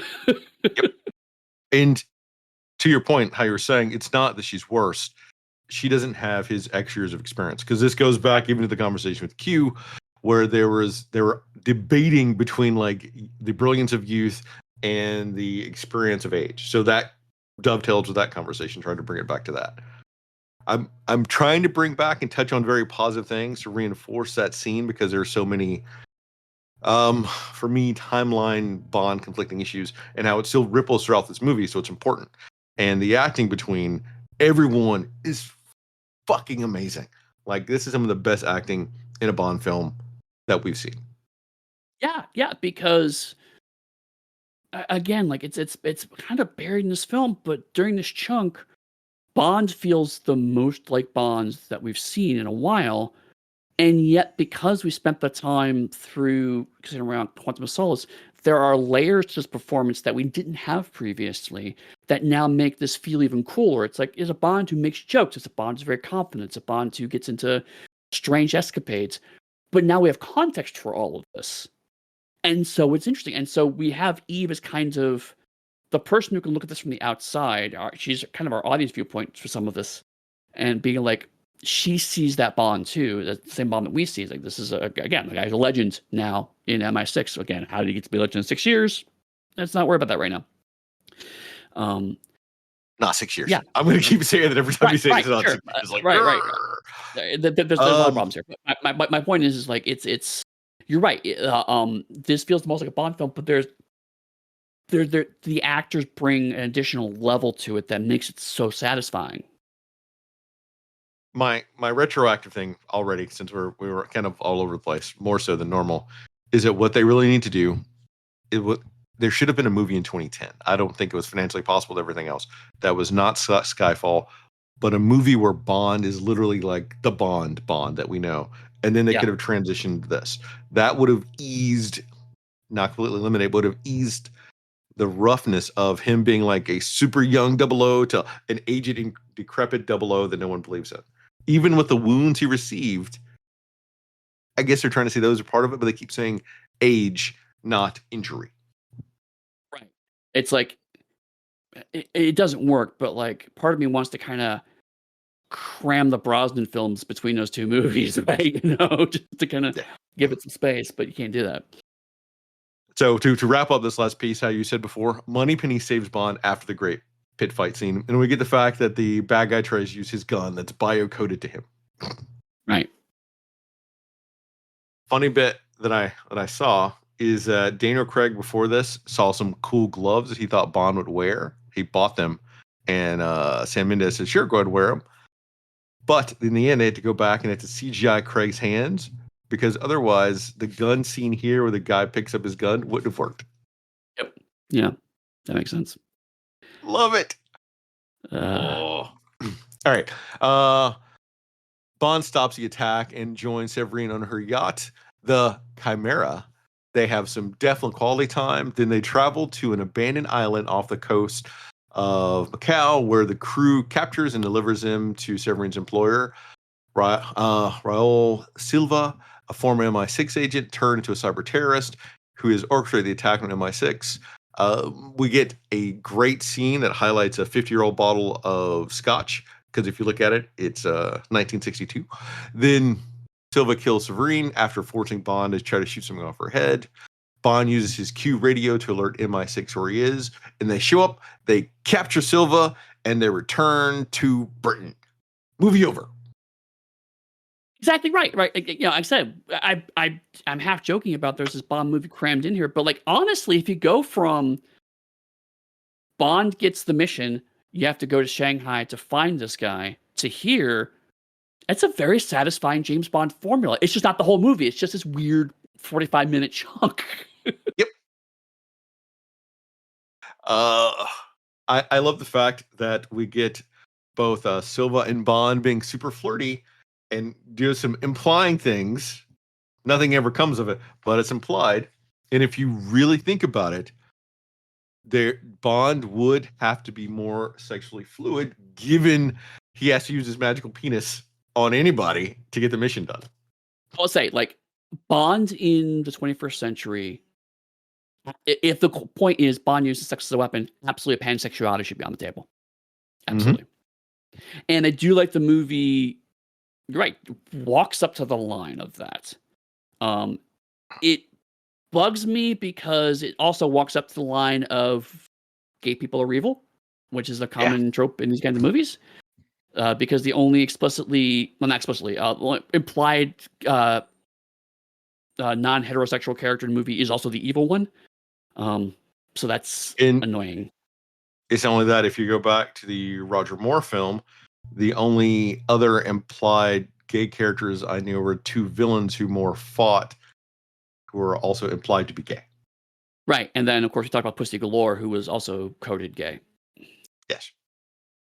So yes, it is an unfortunate trend in the movie. So like, I liked it only because at least Daniel Craig was matching the energy, right? Mm-hmm. But the trope is still unfortunate. Fucking Roger Moore film. Ugh, fucking nauseous. No, otherwise that's it. It was a great beat. I feel like the movie should be over, and then I got like an hour more of a movie to watch. Right. So here's my question: who is the better rogue British agent? Is it the one in this movie, or is it in the one in the in GoldenEye? You know what I'm going to say, Eddie. Why do you even ask that question? It's GoldenEye. We're not there yet. We're not at the point where we're going to rank the movies or talk about those. So at MI6, but I just want to say, like, I bring it up, it's interesting because it is one of the few moments I've seen in this whole retrospective where we've seen a movie actually be in conversation with another Bond film that isn't Goldfinger, right? We're at a point where this is the movie that's somewhat in conversation at this point in time with GoldenEye, because it's also a movie about cyber terrorism, also a movie about a rogue MI6 agent. There's enough beats here that you can kind of make a case for. It's also homaging other movies besides Goldfinger, which I found interesting. And it would have been 20 years roughly between these two movies, right? Well, if we wanted to like look at it from a beat by beat point, the movie I think could be considered in conversation like with From Russia with Love, based on that stuff. And it could also be there are one or two different Moore films, so it like has homages and different talks with those. Like this movie does that more than what Casino Royale did or most other films. Right, exactly. My point is like most other movies have been pretty clearly, okay, this is the movie we're referencing. This is the first time we've seen a Bond film. Again, it's the 50th anniversary movie, so like of course it's going to do it, but it is referencing other Bond films. And this was the first time that it really jumped out at me as like, oh, this is a GoldenEye homage we're going through here. And it's like I dig it. I actually like it. But you know, like a lot of these conversations, it kind of suffers in comparison. It's like, not that you're comparing, it's like, I do like GoldenEye better. But again, partially because GoldenEye is clearly a Bond film. We've talked about that. At MI6's new underground headquarters, Q attempts to decrypt Silva's laptop, but it inevitably gives it access to MI6 servers, allowing Silva to escape.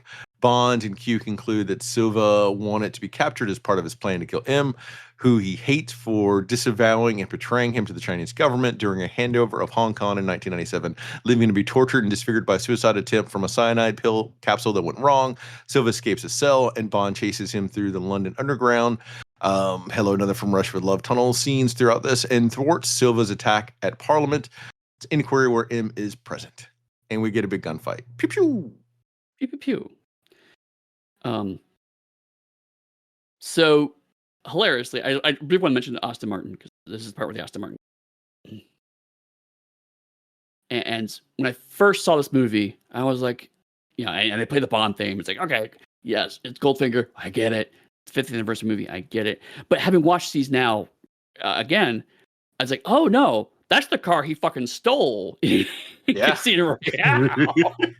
And I'm like, that's it. Actually, it works both ways. It works double. If you haven't seen the movie, it's like, okay, it's the Goldfinger car. I get it, but also like that's the same Goldfinger car. So like, he got it 6 years ago. He put it in storage. I'm like, that actually makes sense. But then they referenced it has all the gadgets. So I'm like, when did he get that car for Casino Royale? Did he have it that the gadgets put in like at his own dime, or? Because we've already established that Q Branch doesn't do that stuff. Right. And so like it's I was excited about it and I started thinking about it. I was like, but wait, because and what even makes it better / worse is Bonds flips up the gear shift and pushes the button, and M is the one that says, yeah, go on. Eject me, whatever.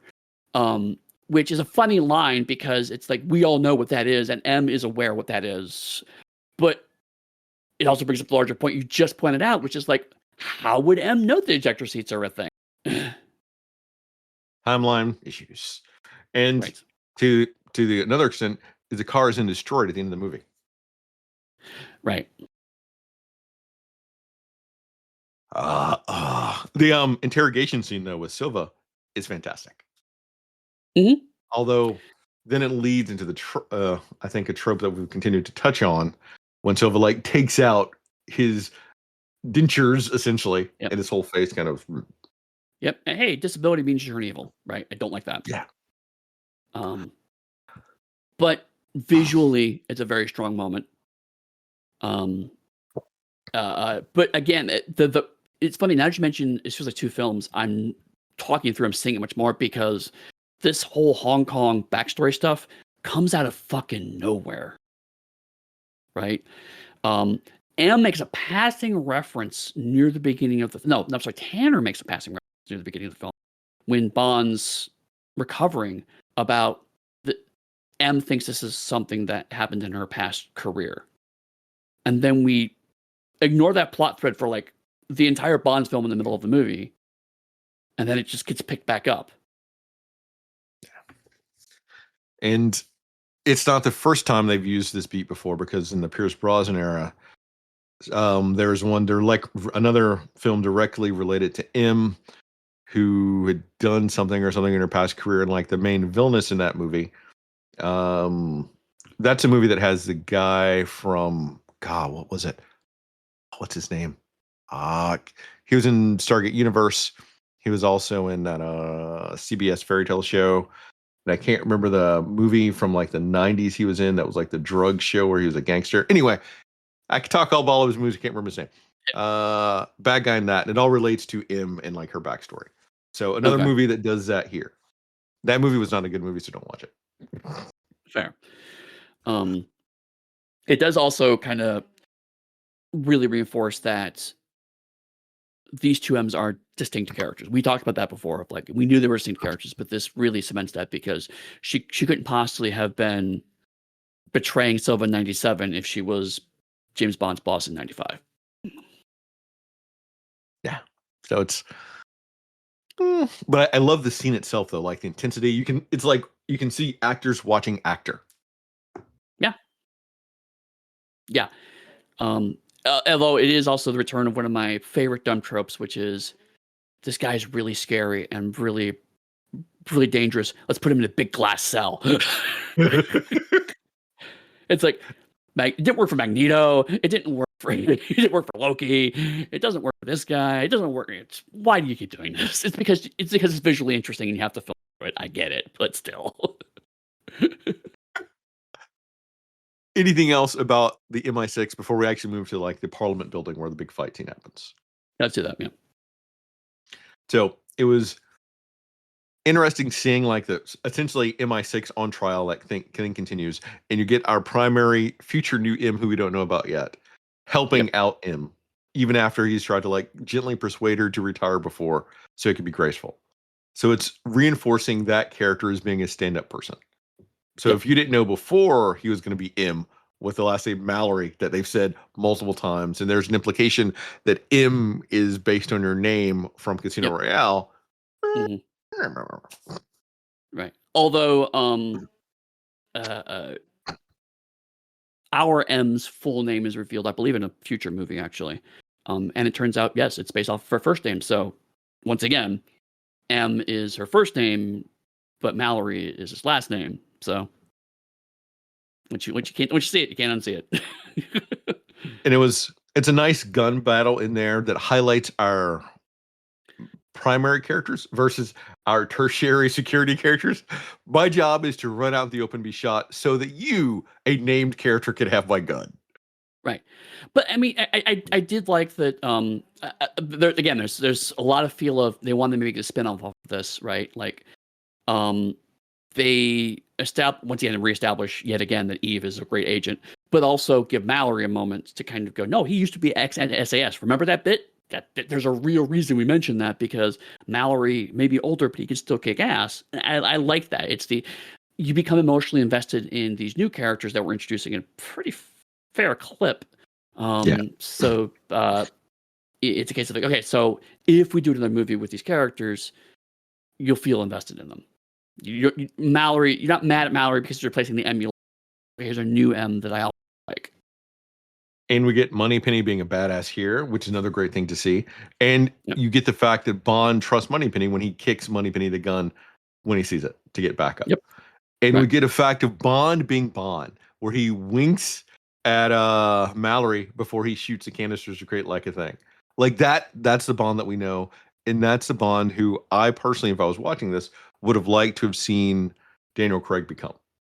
And I don't get that. Right. It's yeah. I mean, what's frustrating is that this scene in particular shows that this movie's trying to do a lot of things simultaneously, and it gets a lot of those things mostly right. Because part of it is, as we talked about before, this ongoing thread in the Daniel Craig era of the increased oversight that comes from the British government and from the British public into MI6, because partially because MI6 has fucked up. And of course, Casino Royale reinforces it. Oh, in this universe, yeah, that happens too. So, like, Bond can shoot up an embassy, and the MI6 doesn't go, this has never happened before. MI6 goes, oh, this shit again, right? So when you have the scene of M being called to the carpet, it's like, y'all did shoot up an embassy 2 movies ago, so like, we all know why we're here. and the MP in charge of the committee has a valid point of like, you let these names leak out. You had a part of the reason we put up with your shit is to stop this kind of stuff from happening, and it didn't happen. This in some way plays into we haven't talked about this much, but a lot of American action films, ultimately how action films are portrayed changes fundamentally after 9/11, right? James Bond, this is Casino Royale is the first James Bond movie after 7/7, which was the British equivalent of that, where the tube gets gas attack. And MI6 gets raked over the coals during that because they should have anticipated that and didn't. So this is the first time the movie franchise is actually addressing that fundamental change in how MI6 is perceived.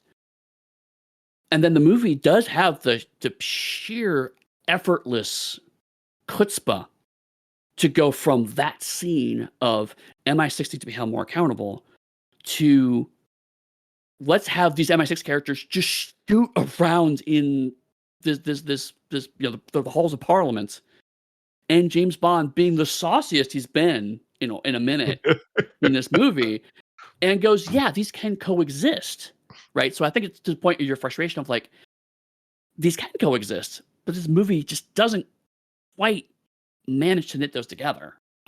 Yeah.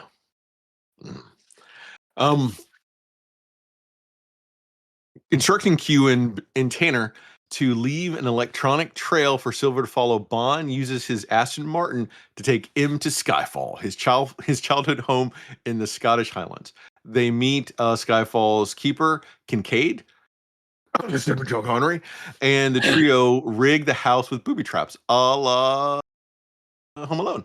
When Silva's men arrive, Bond, M, and Kincaid kill most of them, but M is wounded. Silva arrives by helicopter with more men and heavy weapons. So Bond sends M and Kincaid through the priest hole to hide in a nearby chapel and rigs the propane tanks to explode. As the house and helicopter are destroyed, Bond escapes down the same tunnel. Silver survives the destruction of the house, following Kincaid and M to the chapel. Confronting M, Silver forces his gun into her hand and presses his temple to hers, begging her to kill them both. Bond arrives and kills Silva by throwing a knife at his back the old way.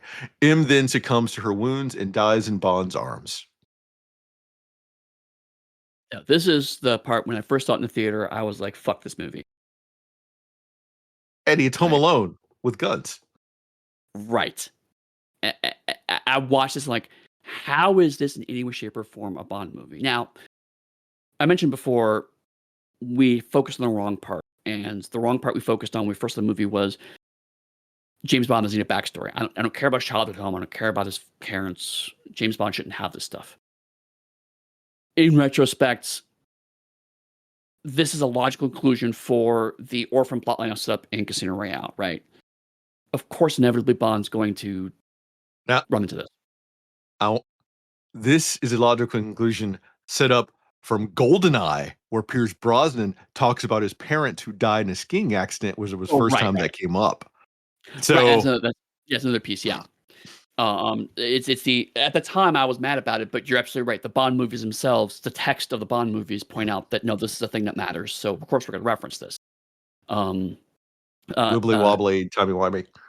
Right, and you mentioned before, I think you mentioned actually last episode that this is supposed to be Sean Connery, and they chose not to because it would have been distracting, and I think that was the right call, right? Because absolutely, it would have been, of course, Sean Connery, and that would have been the whole, that would suck all the oxygen out of the scene. At this point, if your 50th anniversary thing, Doctor Who showed us, you bring out all the cameos for your people. And I think I think the movie would be better on the whole if it was Sean Connery, given how disjointed it has been up to this point.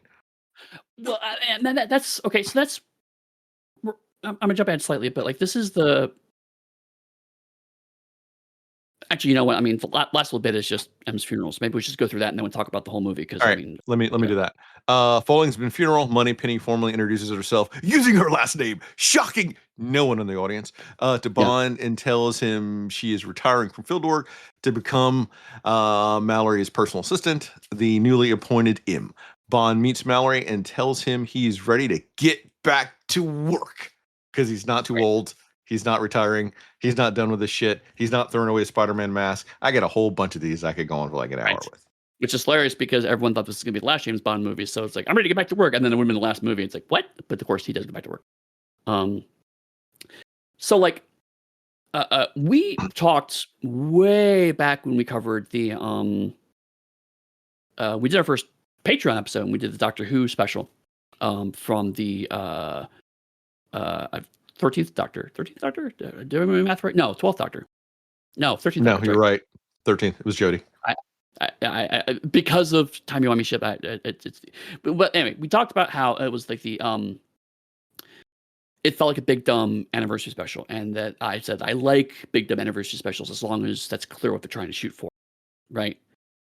I think to your earlier point and to this last bit, if this movie had been pitched as it's just the 50th anniversary of James Bond, really lean into that and it's just nothing but fucking homages, bring all the old actors back, and we're just we're gonna have Roger Moore, we're gonna have Sean Connery, we're gonna have everybody here, and they're all gonna be there, and it makes no goddamn sense, but it's just a bunch of references to the old James Bond films.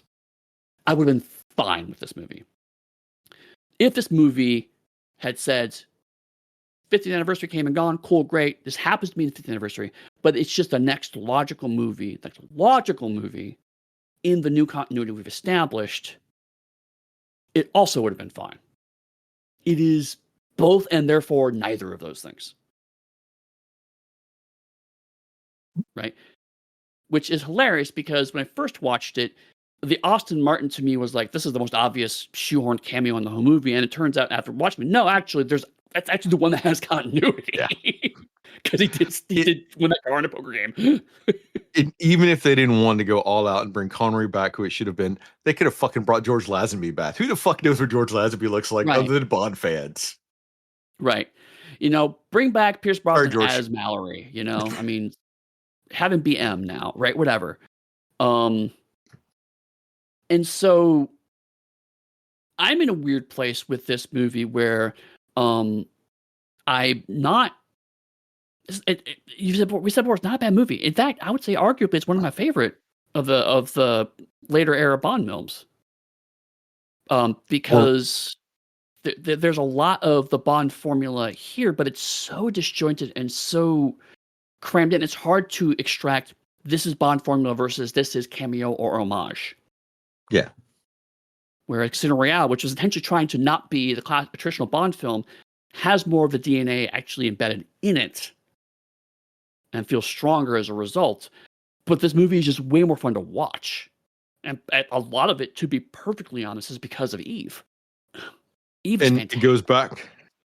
it goes back to one of our points we always come back to. It's watchability. Yeah. This movie has watchability.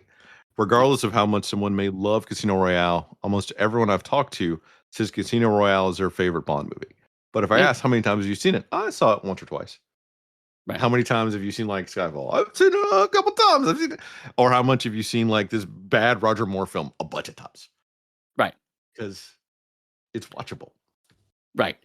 And the one thing we kind of glanced over a little bit is in the midst of this movie, doing a lot of homages and references. We've talked before about what the Bond's girl role is in these movies, right? And because Eve was handled so strong as a character and as an arc, I forgot until the end of the movie. It's like, oh shit, yeah, Eve's the Bond girl. She fits the role. Eve is not the Bond girl. She absolutely is.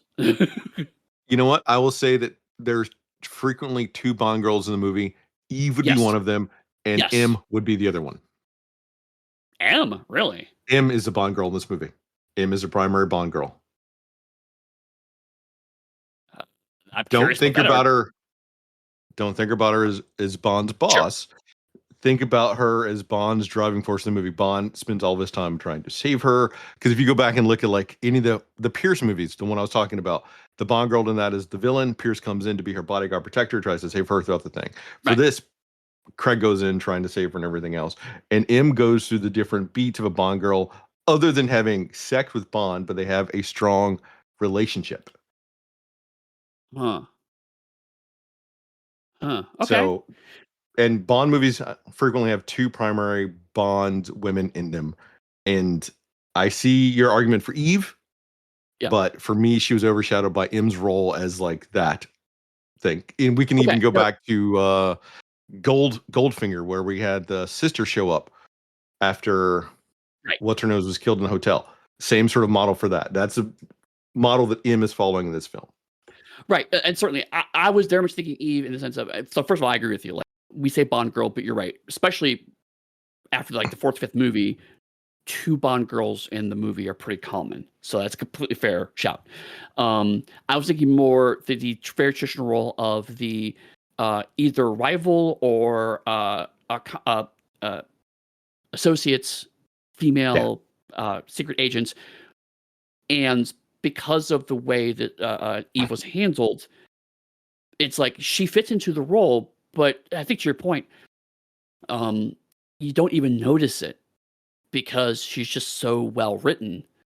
And it's like, oh, it also happens to coincide. And that's really how it feels like. It feels like it coincides with it rather than actually being the role. Whereas you're making an strong argument for it, actually being in that role and written as such. Eve is a great example of good head and triple X. Yes, exactly. Because I can't reference, even though I'd love to say Michelle Yeoh's character from Tomorrow Never Dies, I can't. I love the character, but it is not well integrated into that film. Right. Where and if you look at like License to Kill, because now we're getting into the retrospective of the whole series here a bit more. Um, uh, the DEA agent in License to Kill was a very competent agent. She was the equal to Bond in a lot of things. She had her own little sub arc inside the story. But even then, all of that was hinging on Bond. Whereas in this movie, Eve has an entire life outside of Bond. She chooses to intersect with Bond, right? As opposed to every other woman in this role gets dragged into Bond's orbit in some way, shape, or form. Or their primary Eve, goal is just to have a skill set that Bond doesn't have. right? Exactly. Yeah. They're the computer programmer in GoldenEye, whatever. Right? Exactly. Eve feels like she could have had. You could feel Eve has a whole career outside of Bond. Yeah, hands down. So yeah. Final thoughts on Skyfall before we move into final thoughts on the whole about the Bond run. I mean, honestly, I think I pretty much covered it. Is the sense that I really like this movie. It is, not counting Quantum of Solace because we didn't talk about it, of all the Bond movies we have watched, the least in the Bond formula, which is a weird place to end. But it's also the anniversary movie, so it's also the most referential of the Bond movies, which is a very poignant place to end. So I have very conflicted feelings about Skyfall. I would say Skyfall has a direct relationship with From Russia with Love about not adhering to the Bond formula, but for different Right. reasons. From Russia with Love, they're still figuring out the formula versus Skyfall that knew the formula and actively tried to go against it. And Right. then knowing it can't fully go against it because then they would lose their audience. So it has a very difficult road to walk. And I don't think it walked the road well to adhere to the formula or even be like opposing it. But it is an incredibly watchable, beautiful, beautiful fucking film to see. Right. That's 30 minutes too long. Yes. Well, there's that too. The problem is the 30 minutes you have to cut would be the cool actual Bond film in the middle that we like. Yeah. Which I'd rather not do because then this movie would not be good. No. So the whole franchise. Bond's a weird subject because there's really nothing else like it. There's very few movie franchises that last this long period. I don't think there's any. Maybe the Godzilla films have more films than Bond, but even that I'm not sure about, right? That has a totally different idea about continuity of the character, though, because Godzilla films were... No, we're going to wait for Godzilla retrospective to go into that. Sure, right. I bring up Godzilla because it's the only thing I can think of because it has a distinct formula. It has a lot of movies that go back to the 60s. The formula has changed over time. It's had some ups and downs. Wait for it. King Kong. I don't think there's been many King Kong movies, but close, yeah. King Kong, I think, started in the 30s. Right, so but there's been like a longer, maybe 8 or 9 King Kong films. I think it might be a little bit more than that, but there's not as many movies, but it's had a longer tenure of existence for making movies. True, fair. Is my point. Right. And I mean, arguably, Godzilla ultimately was an updating of the King Kong formula, right? So yeah. The point is, there aren't many franchises that have a distinct formula that have lasted for this long. So Bond's always a bit of an odd duck, and the Daniel Craig era, actually, I would say the Daniel Craig era and the Pierce Brosnan era, and even the Dalton era, all prove that when you have a formula based on an older model of movie making, it can be really hard to update it. I feel like as much as we've given Skyfall stick over it, the Bond formula generally proves to work and generally has survived intact, but certainly it is a very different beast here in 2012, or stopping, than it was in 1963. Mm-hmm. And it'll be interesting to see whatever Amazon tries to do going forward in like 2026 or 2027. Because even between 2012 to now, society has changed multiple times. So it's fascinating to try to figure out how they're going to tackle this. bringing this old model into the new day, especially given the representation that people want to see on screen, that they now have more influence to try to make happen versus back then. Right. But as we've seen, people have now a very strong idea of what Bond looks like and what Bond films look like, and changes to that are always risky. But as we started with this episode with, Skyfall was immensely successful, right? So Yeah. in this case, the risks clearly paid off, and paid off enough that they thought that what they thought was the final movie ended up leading to 2 more films. So we can't say it was a bad risk. And similarly, whereas the Dalton formula felt like it probably would have been a natural evolution and progression of it, ended up stalling out for completely unrelated reasons, just behind the scenes stuff. So I mean, That and the it's wild, timing of it wasn't right. right? Like, I think if Craig had hit 2 years sooner, Craig wouldn't have worked. Maybe if he hit a couple years later, it might not have worked. Yeah, I mean, I joked during Casino Royale like how 2006 that movie was, but that movie, like you said, really it couldn't happen in 2010. It couldn't happen in 2000.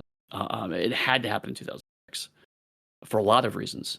And the Brosnan movies, I mean, I have certainly come around to your viewpoint. Like they're at least Goldeneye is a lot better than people give it credit for, and he was just classic saddled with bad scripts.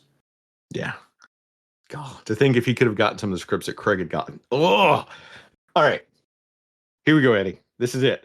If you had to rank the movies we've seen from the Bond era from your least favorite to favorite, what would they be? I'm not even going to make you adhere to they have to be the Bond formula, but the movies we've watched, least favorite to favorite, what would they be?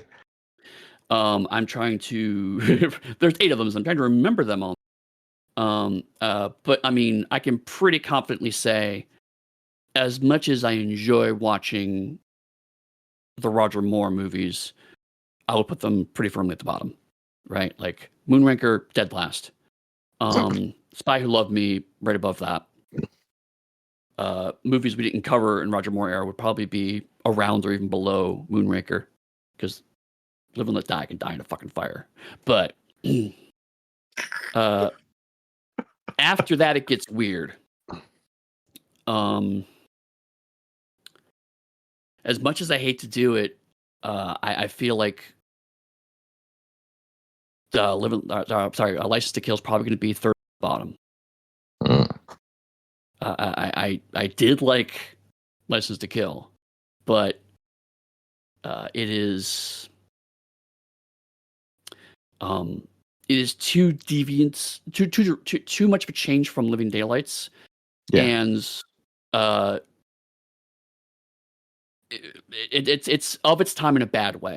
It's like watching it now. It's like you can feel how dated it is in a way that some of the Bond films don't always feel that way. It feels very. We joked about Miami Vice thing, but so we're now to the next 5. Got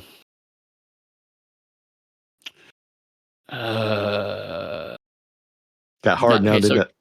Right. You say now you're saying like it doesn't matter if it's the formula or not. So that otherwise I would put Skyfall next, but since we're taking that off the table, just in terms of movies I specifically did that. Right. Actually, I would probably put Rush with Love next. Which is weird. I feel it feels weird putting it in the bottom half of this ranking, but I need the space. So then it's going to be top 4. Going to be GoldenEye. No. Yes, GoldenEye, Casino Royale, Skyfall, Goldfinger. Wow. Okay. Interesting. I started off by saying Casino Royale was my favorite Bond film. Doing this retrospective makes me realize that, and for me, the key was when we were talking about films I'd already seen recently. I had been switching to commentary and watching commentary to get more information because that's fun for me. I didn't want to do that with Goldfinger. It's like I really just want to watch Goldfinger. And that was the only time this whole run where I was like, I mean, I enjoyed watching all of his movies. Don't get me wrong. At no point I was like, oh god, I hate them. Yeah. But that was the only time during this whole run where I was like, I'm looking forward to watching Gold. And I had just watched it 6 months previously. And So by that metric, it has to be the best one. And behind the scenes, we had we talked about, we had a lot of issues recording that for like 3 weeks in a row. Yes. I think we watched that film a couple times, and it wasn't bad watching it a couple times. No, Back to no. back. And part of the reason why we were so frustrated by it is because we both really wanted to talk about Goldfinger. You know? Yeah. So how about you? I've done the hard work for This will probably surprise you, but my bottom film is not a Roger Moore film. Really? License to Kill is my bottom film. Wow. I hated that film that much. Like, on the whole, I was happy to watch any of these. I detested watching that film. I did. Huh. Like, that, I even made the mistake and I watched Living Daylights first, and then I said, fuck, we're not recording Living Daylights, and I had to watch License to Kill. Having watched Living Daylights and License to Kill made me dislike License to Kill because it's such a tonal difference. And Dalton was better in Living Daylights than he was in License to Kill. And so License to Kill is bottom of my thing. Okay. Then, Triple X from whatever that movie was, The Spy Who Loved Me. Because I didn't like Triple X, really. Is what it boils down to. Sure. Which I discussed in the thing. I know you're gonna be shocked by this, but Moonraker. Okay. Moonraker's higher than mine, and we both have Spy Who Loved Me in the same place. So that's interesting. After that, this is probably gonna get me. If we had more listeners, they'd probably come after me online. But Casino Royale. Given what you told me, I'm not surprised. I'm just not a big fan of it. How many I got left? Okay. Casino Royale. Yeah, top 4. After Casino Royale.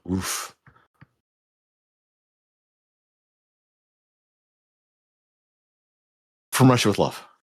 Barely. Okay. But I'm going by watchability standards. Like, sure, I love From Russia with Love. But I'm not going to go watch From Russia with Love again right now. Right. My top 3 movies, I would go rewatch right now. Right. Skyfall. Yep. Everything we said about it, utterly watchable. Love it. Mm-hmm. I'd fast forward through a couple scenes, but love it. Yep. This is a one that I want to know if you can guess which one could be in my top 1. You've heard me talk about it for weeks now. GoldenEye and then Goldfinger, right? That's your guess? Yeah. Goldfinger, GoldenEye. Really? Because you started off saying Goldfinger is like one of your favorite movies.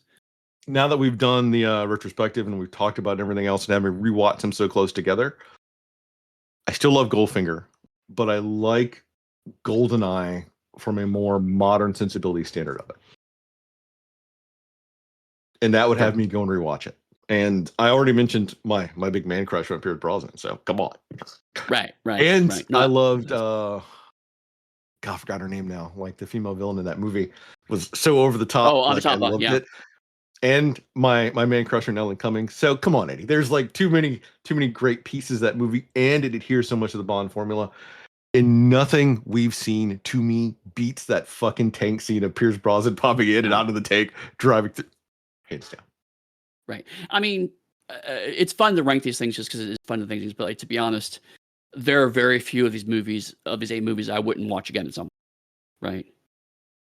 Right. Even as much as it's so weird because like, I grew up becoming a fan of Roger Moore. Like, I became a James Bond fan because of Roger Moore. So like, it's weird to me that I dislike his era so much, but it's not.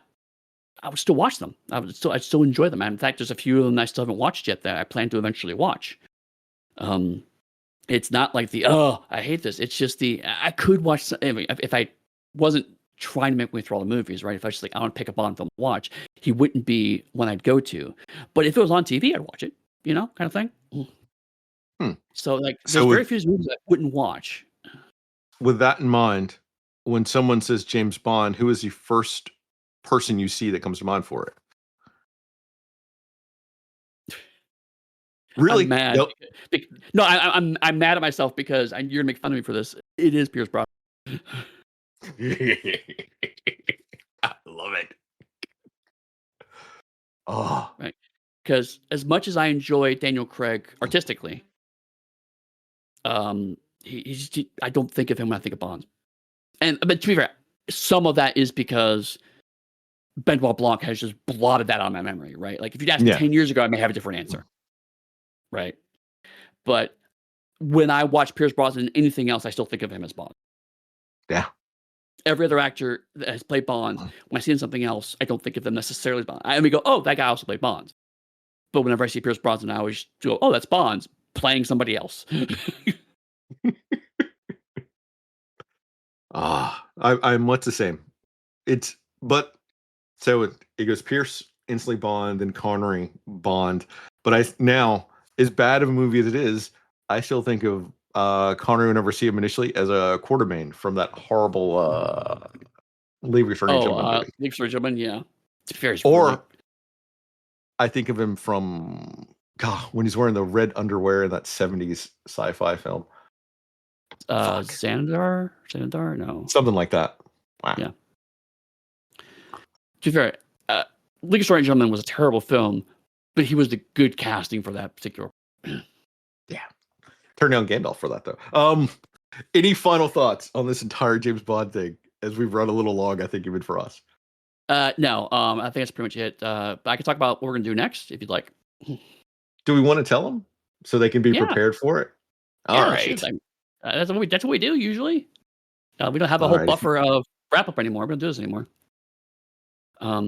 So for the next run, we're going to do what we're calling our toyetic run, which is specifically we're going to be watching cartoons that primarily spun out of toy franchises, or vice versa, that spun up a toy franchise as a result of the cartoon.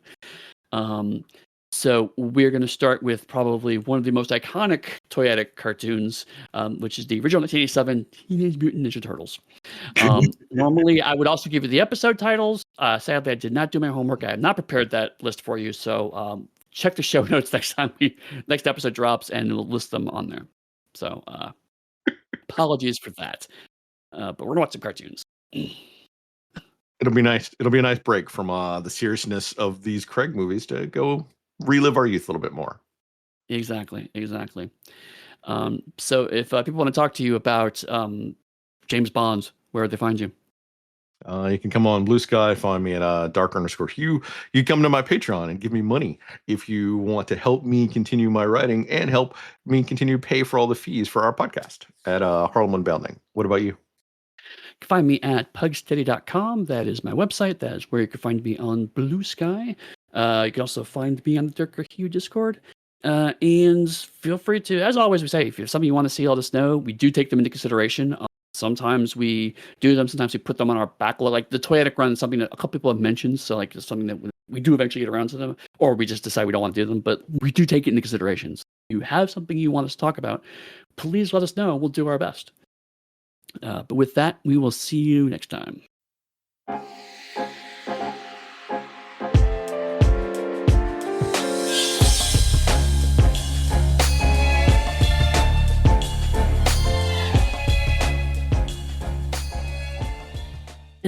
But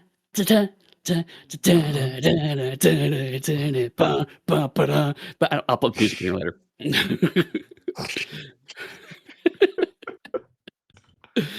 Oh.